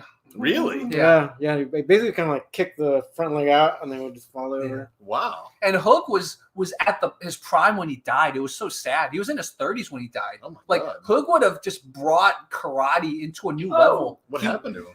What did he like a heart attack or something, or Maybe stroke? something like that. Yeah. Jeez. Yeah, he was like he was rare for at that the age. top of his game. He was a karate guy beating all the Muay Thai guys. Really? Yeah, it was crazy. He was a karate guy beating kickboxers and Muay Thai guy, and then one day Hook just died. I'll have to look him up. Yeah. Oh, Was he a that was Japanese native? Or- Danish, maybe? Oh. Yeah, Hug, hug. But like that's why it's pronounced Hug. Because, Okay. So he's like a Dutch style. Yeah. Ah, I Maybe? think Or no, maybe that's I don't know. not- Silva's gotta be careful So with the counter, Silva man. got jabbed again, man. He gets countered a lot, like Rob says. Every time he throws a kick, it seems like Silva throwing a body jab.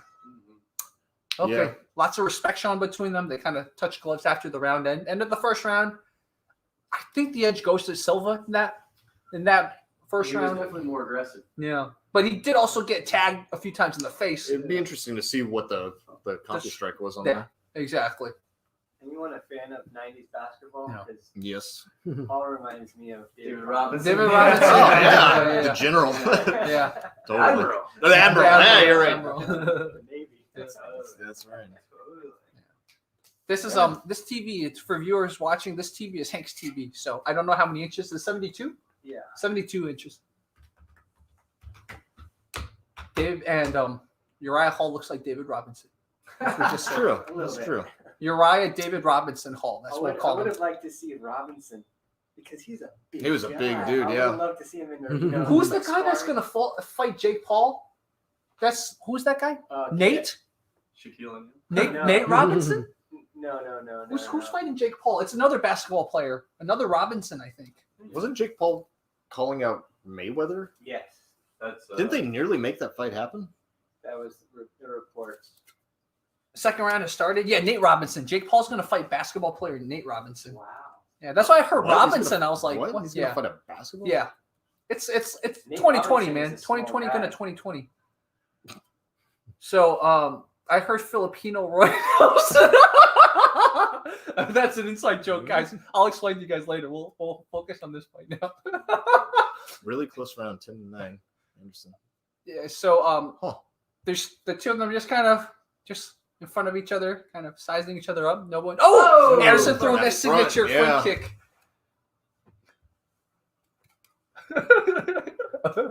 I hope Anderson returns with the upward elbow. Yeah. Yeah, spinning elbows, upward elbows. Hey, Mike, if you're still in the comments, you can understand why I'm laughing at that comment. Mike, if you see it, you can understand why I'm still laughing. He's coming to kill me. I'll explain to you guys after this round. So the two guys are just kind of doing this to each other. Anderson Silva southpaw, Uriah Hall's orthodox. So, Anderson Silva throwing a side kick. But it was like the karate segment. Yeah, exactly. Was it to the leg or was it to the body? I think it was the body. Mm. Yeah. I think Silva is a karate guy, right? He started in karate. I Did believe. I think so. He Well, definitely. because Hall did, right? Okay. Like, even though he's at whatever Tiger Schulman's or whatever it is, Ooh, they do a lot of like traditional martial Someone arts. did like a Wing Chun thing. Paul did that Was too. it trap hands? or Yeah, whatever he's it doing is? some hand trap. I guess I'm telling you, if Silva wanted to make a lot of money after retirement, he should just teach Wing Chun. He'll be like, Mhm. this is Silva's adapted Wing Chun. He'd make millions. Well, he's in the worst place to do it too. If he's down there, is he still there with? he has that gym in the South Bay. Is he still there? Yeah, because that's where Dan Inosanto is. He's probably like one of the only people that really teaches that in America that it has prestige, being Bruce Lee's understudy. Did someone get oh, his graps came apart. His graps. His raps. I'm thinking of Johnny Kowalski's channel. Okay, so while they're fixing his raps, the Filipino Roy Nelson's named Sugar Ray Estrosol. He's the guy we call Love Handles. So it was our most viral video that my friend and I did. And apparently he's coming to the UFC. So now he's coming to America to kill me because 10 million views. Oh, Anderson Silva threw a spit turning sidekick. Yeah. So that's why I was laughing because our man Filipino Roy Nelson's gonna come kill me. Because he doesn't know who I am. They're both, the two of them are doing Wing Chun together. That's crazy. This is like a parody. They're both kind of and in striking distance. I know. I think that's why Anderson's doing a lot of it because Hall's not really throwing like straight jabs or straight punches back to him. Yeah. Look at that. Hall's even dropping his hands. He's like, "Come on, Anderson." Anderson's just circling around Hall. Hall's kind of just. Yeah, Hall's whole style is kind of a little counterpunchery. He's counterpunchery? Yeah, like turtley. Or at least it seems to be. Every match that I see him in, for the most part, is just him waiting. And then either he'll do something real big with that, or it's just a boring fight. I see. But historically, Silva is not great with those types of fighters. Yeah, exactly. If he can't get you like brought into his world, then I mean, look at Damian Maia. Yeah, that fight was horrible. Like Dana White was so pissed at Anderson for that one. As you were saying that, I was thinking that's kind of been Silva's style too, to wait. Exactly. Which always makes a bad matchup. Like that's why Adesanya and Romero was horrible because they're both waiting for each other to do something. Yeah. So, this match is a lot better than it should be on paper. Already. Yeah. Which is nice. It's because it's Anderson's last match, man. Yeah, and he's getting all crazy with it too.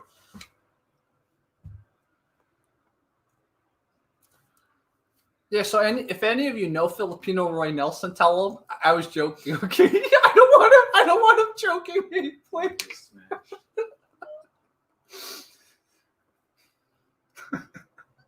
Oh! Wow! Turning back kick. Yeah, turning back kick thrown by Uriah Hall, and it connected to Silva.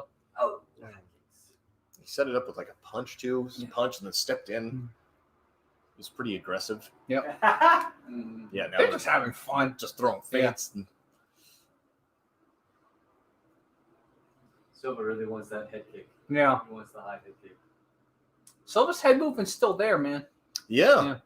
Sitting in the pocket too, and just barely dodging. It's nice.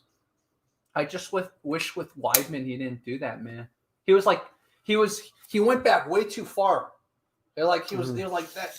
And then he was like at the extent. Yeah. And then Weidman just was that extra aggressive and stepped in just.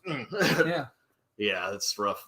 And that was his loss to Weidman, and then the next one was a freak accident. So it's like, I mean, that just happens to sometimes for Muay Thai fighters that, they make those shins brittle over time. And oh man, take your vitamin D with K supplements, guys. Vitamin D with K. I don't even know if it can help for people that get those micro traumas constantly throughout years and years and years. Like just sometimes Muay Thai fighters will go to check a kick and it just breaks. And then it heals and then it's stronger. Finally. But just the years of it seems to. Some people just get that. Yeah, it's terrible. It's horrible looking too. Yeah. Oh my goodness. Oh man. Yes, it's like two freak things, kind of. And it he was never the same after that. Yeah. Man. I don't blame him. Yeah. Also, Matthew Percy calls you Ramsey Dewey too. So is he that Chinese commentator guy? Yeah, he's the Mormon guy in China. He's Mormon? Yeah, he's Mormon. So he's a white guy in China. One of my friends said, he's like, man, he commentates and you commentate. You kind of look like him and you kind of sound like him. I was like, you guys do kind of sound like him. Yeah. Well, Ramsey Dewey talks more like this. Yeah, he's a little more like more bass. Yeah, a little more.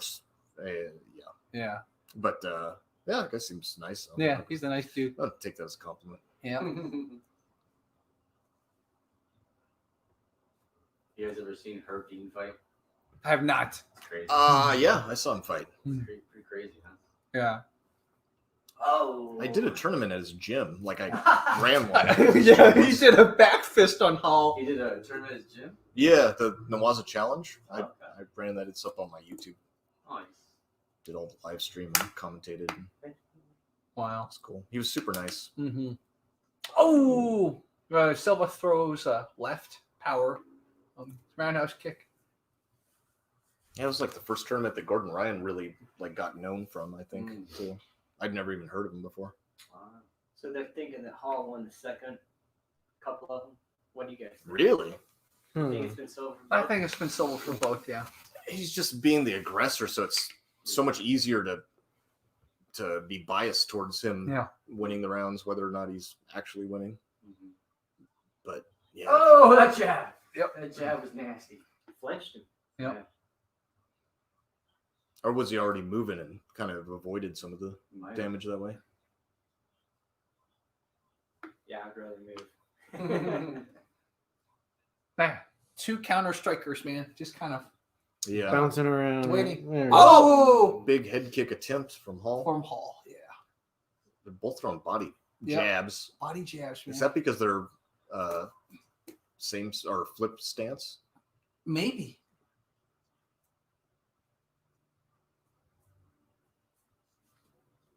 Yeah, they're mirroring each other, right? So I guess body jabs. But body jabs are gonna way favor the The orthodox. orthodox because guy. the Yeah, liver, the right? liver's right there. No. Yeah.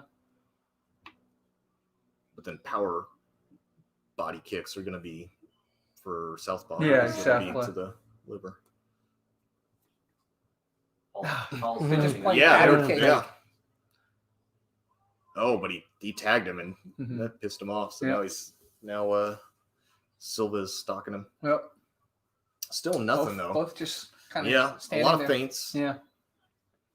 Head Trying to get the other guy to do something. I would Yep. love to see Anderson like put his jiu-jitsu to work, you know? Yeah. Because He's a black belt, right? Yeah. Yeah. But I mean, Vanderlei Silva's a black belt too, and like, come on, that guy's probably Yes. never grappled ever. Oh, Ooh. you guys notice the eyes? Silva's looking at his chest. That's chest, yeah. And Hall's looking Look at the his eyes. Yeah, face. Yeah. You're supposed to look at the chest, though, Yeah, right? yeah. Like, that's the Oh! ideal technique. Silva or trying to throw an traditional. axe kick.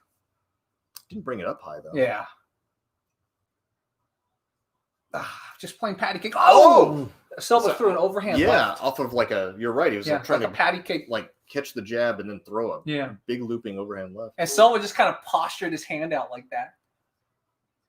The Wing Chun people are going to really love this. They're going to see all these Wing Chun techniques that don't exist in this fight from the Oh, good jab though. Silva threw a jab. Silva's getting frustrated with Uriah Hall's lack of Yeah, engagement. Yeah. He always does. Yeah.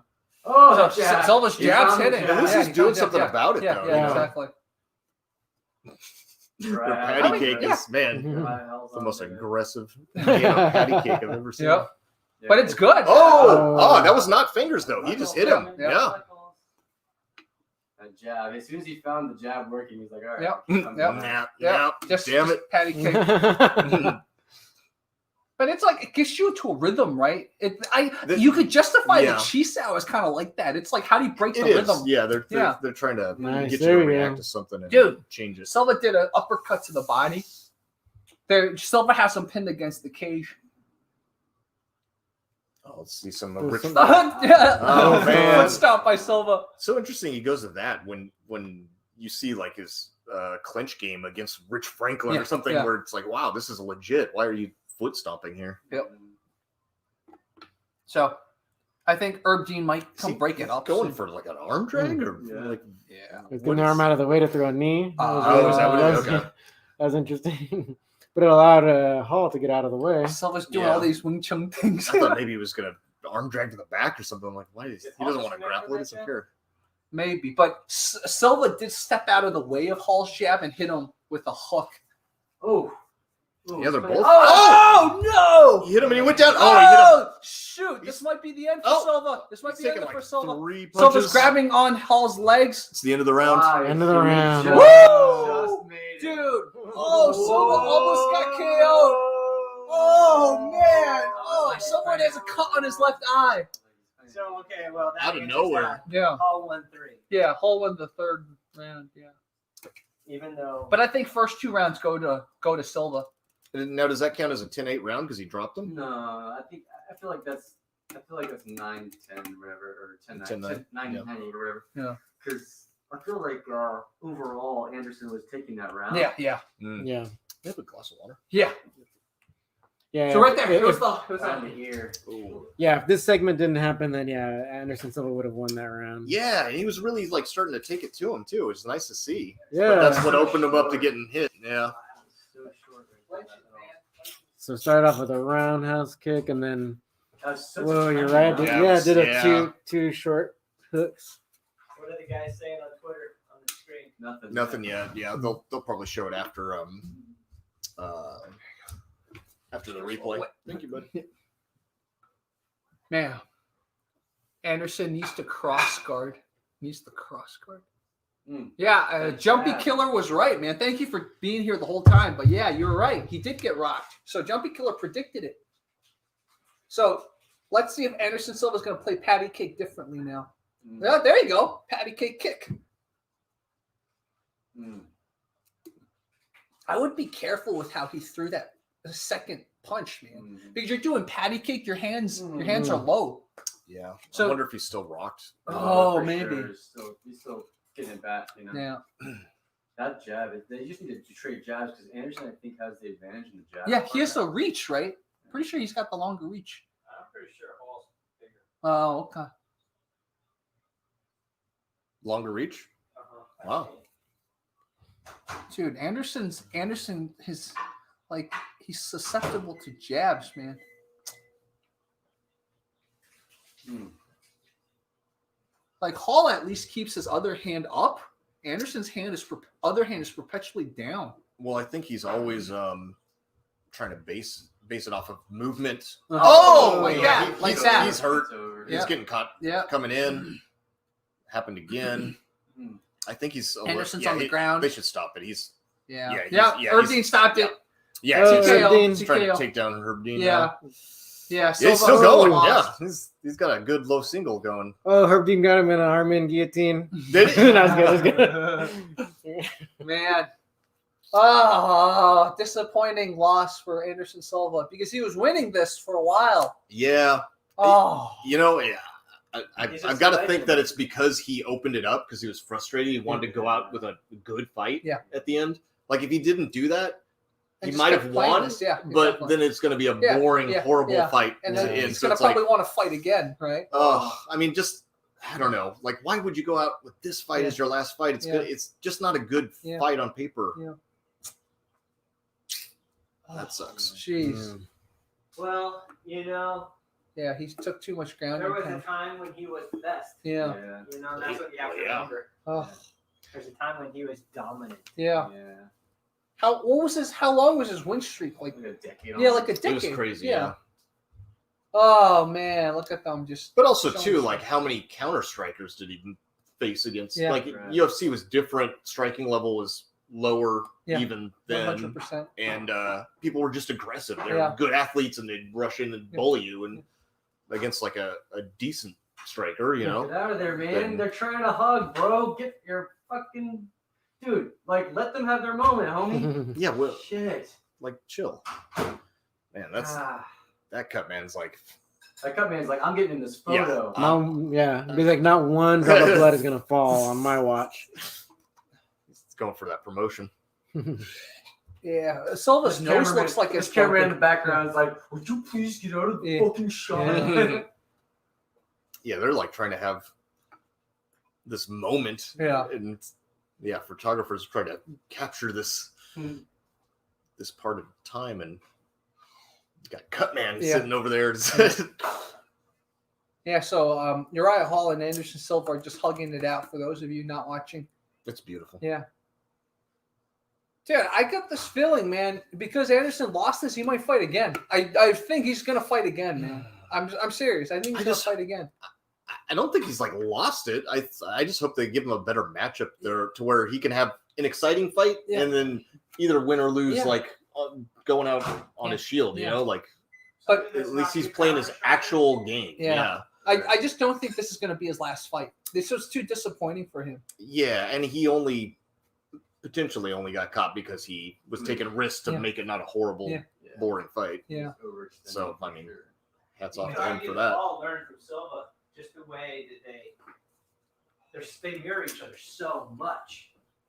You know. Well, I yeah, think that's both why. counter strikers and both. Man. I mean, Hall's been fighting a long time now at this point, right? Yeah.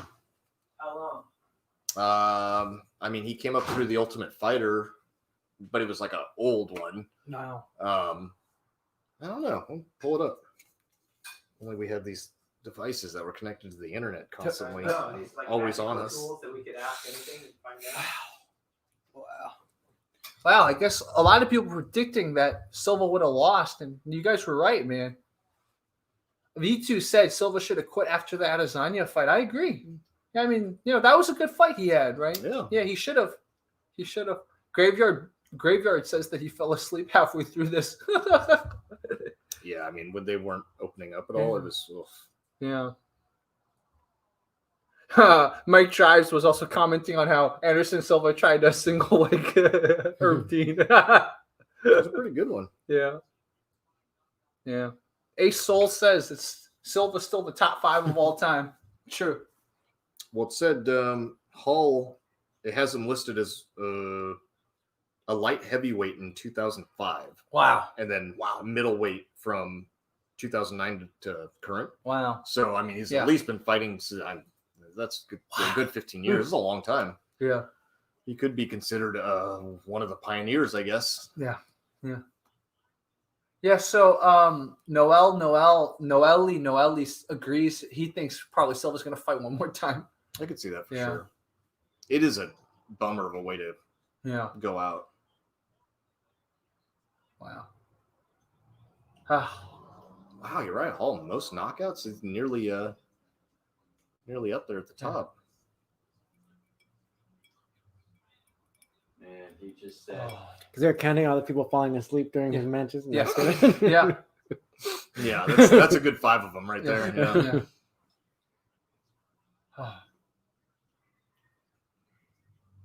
Yeah, they're both such nice guys too. It's like, dude, he's gonna fight again, man. This can't be his last fight. I think in his mind, he's like, I still got a few fights left. Man, he honestly didn't look too bad out there. Yeah. It's not like he's like way lost it or something. I want to see the replays. I want to see how he charged in. I think he literally charged in like this, right? Yeah, he was like this. Yeah, he was just opening up, trying to do anything to get him to. It was like to not turtle. Jose Aldo to the max. Look at them finally using the area mirror. Finally, after all these years. So that was the first knockdown, and then there's a second one. Yeah. Yeah. He's gonna throw another. Well, Yeah. Well, that's the first knockdown. Oh. Uh-huh. Yeah. And then here it is.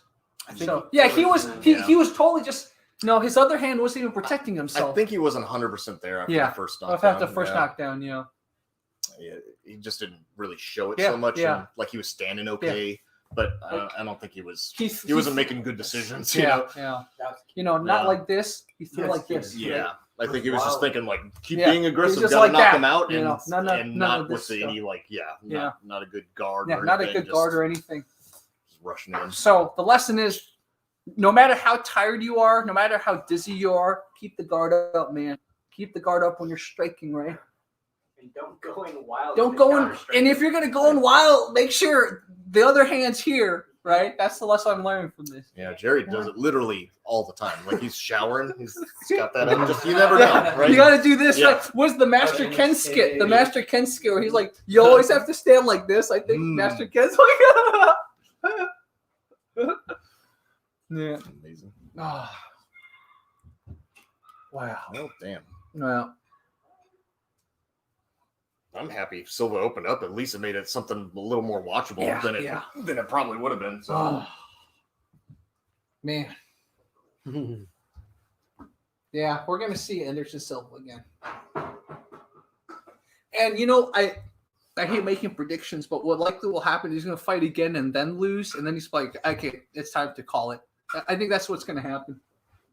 oh man, Because eventually he's going to realize he just can't compete against the young people anymore. But this is definitely not his last fight. I just realized I never have a camera on me and then see a video of the camera, and I really need to work on it because every time I look at it, I start correcting my posture. I'm like, oh, my posture's terrible. What are you doing? Hurt your back. But, even if your posture's bad, I think it's better than most people, right? You just have a little bit of a jiu-jitsu guy posture. Oh, yeah, that's the whole problem, right? Everything, just exactly. all boxers and grapplers just forward. Get this I even noticed that in me. me too. I'm starting to stand a little bit like a boxer. So I've been reminding myself, okay, all these good neck exercises I've been doing, just remember, keep your body up for it. Interesting. Somebody said the other day that one of my training partners, he's like, you should start surfing. Since I've been surfing, all the movements are you're laying down, you're doing those skydiver type motions. It's all the opposite of grappling stuff. He's like, yeah, it feels so much better now. I like that. It's counteracting it. It's like, oh, it's kind of like how people who do freestyle swimming should also do backstroke because you're counteracting it, right? Yeah. Like people who do breaststroke. I used to do breaststroke in college. Not professional. That's the worst one. It's the worst one. Yeah. And you're supposed to balance it out with a butterfly. Yes. But I never learned butterfly. The swimming teachers teach you butterfly last. And butterfly is the weirdest one that you'll never use unless you're competing in it, right? Exactly. Yeah. But the butterfly is because you think about breaststroke going like this, the opposite of that motion is the butterfly. Yeah. So you need to do both ways. But I wasn't taught it like that. So I would just do breaststroke all the time. And then I'm like, oh, why am I so imbalanced? Wreck you up. Yeah. It's terrible. I know people who swam breaststroke professionally, in college, and they had stress fractures from the imbalance. Totally. Yeah. So people, the lesson is balance your body. Anderson Silva's walking off now. I think he's crying a little bit, right? Yeah. It looks like it. Oh, he's throwing up. Good thing they got the camera on him right he there. might be a little concussed. Yeah, I think he's concussed. He got hit pretty hard. Twice. Down. Yeah. Oh well. Yeah. Bummer. Yeah. So Connor agrees with John. Surfing is a very awesome workout. Oh man, yeah. Poor Anderson Silva, man. They're gonna interview him probably too. Man, I hate when they do this. Yeah. Right after he's concussed. Oh. Yeah. I mean. Oh. Remember when they interviewed Cormier and Cormier was crying? Yeah, after he got knocked out by John Jones. Was that Joe Rogan? And Rogan always was I don't do this. I don't like to do this, but just because it was such a big fight and big rivalry, and he's friends with Cormier. But it's you're friends with don't do it. They're not thinking right, and they get more emotional when you get concussed. It's just the natural thing. Oh yeah. Can't. Jerry, get back here. You suffer with us. What are you doing? Don't leave me here alone. Okay. I just don't want to see Anderson. I know. None of us want to see this. It's terrible. He's with the Anderson Silva voice. Oh, I know. Wouldn't hurt a fly. He's going to talk about how he's going to give up on life now. Yeah, exactly. I got that sound. Sometimes I GSP still no good. I'm back. I promise I'm back. Man, so here's the thing, though. In Anderson Silva's prime, do you think he could have taken GSP? Because they're just different. There's huge different sizes. Yeah, that's true. I mean, he's so much bigger than GSP, but the matchup for GSP, if GSP wrestles him and takes him down, which is likely, GSP is one of the best MMA wrestlers. Yeah. Anderson's not. I don't see him getting up. Yeah. But he's got to do it at least once a round for 5 rounds because 5 chances to knock him out. Yeah. That's the thing is GSP. You got to remember he controlled Michael Bisping. Yeah. He controlled him on the ground after years of not fighting. Yeah, it was crazy. Yeah. So I guess if you think about it that way, he's such a good wrestler for when it comes to MMA at least. Man. So why do you think Silva back then in the interview said, "No, GSP no good"? Why did he say that? Oh, because he doesn't mean that he's not good. He means it's not a good fight. Oh, so people misinterpreted what he said. That's why. Just no forgave Jesus. Yeah, exactly.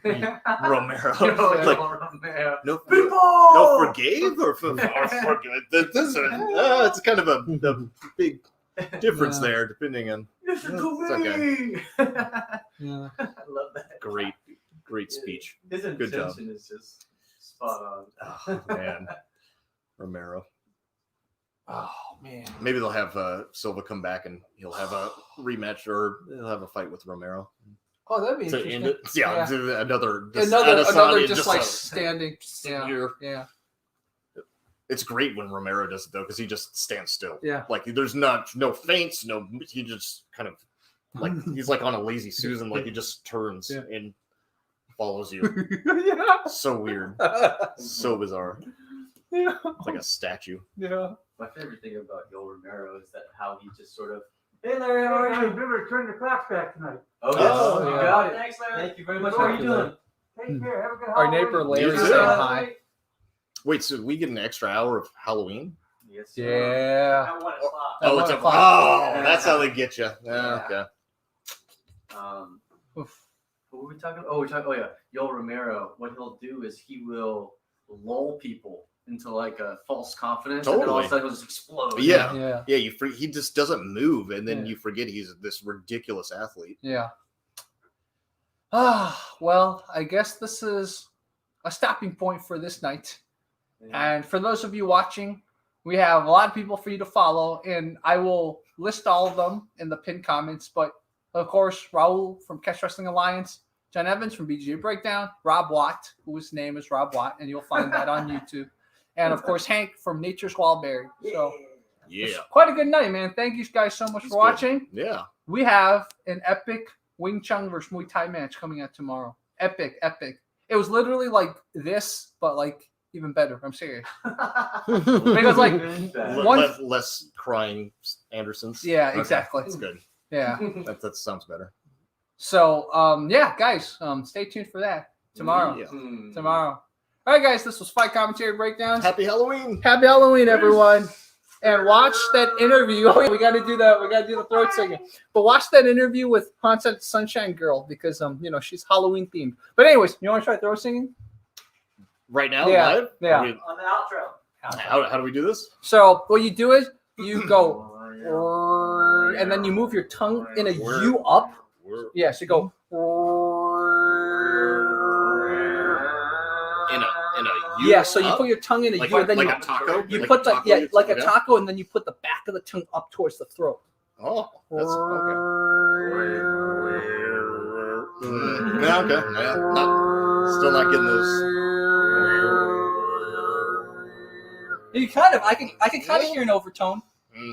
Yeah. That's the Halloween college try. That Yeah, we did. so that is the secret to how you throat sing. So you go right. So when you go woo, but then you put the tongue in a U like this, like right, and then you throw the entire tongue up. So you go.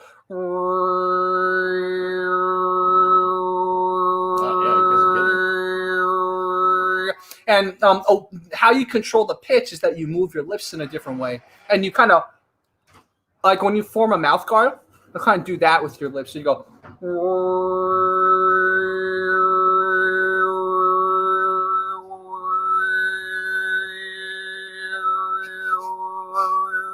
This is content right here. Yeah. This- Very few people know how to throat sing, man. So I'm teaching you guys. Back when we say, Fight Commentary Breakdown. Yeah. Okay. 1, 2, 3. Fight Commentary Breakdowns.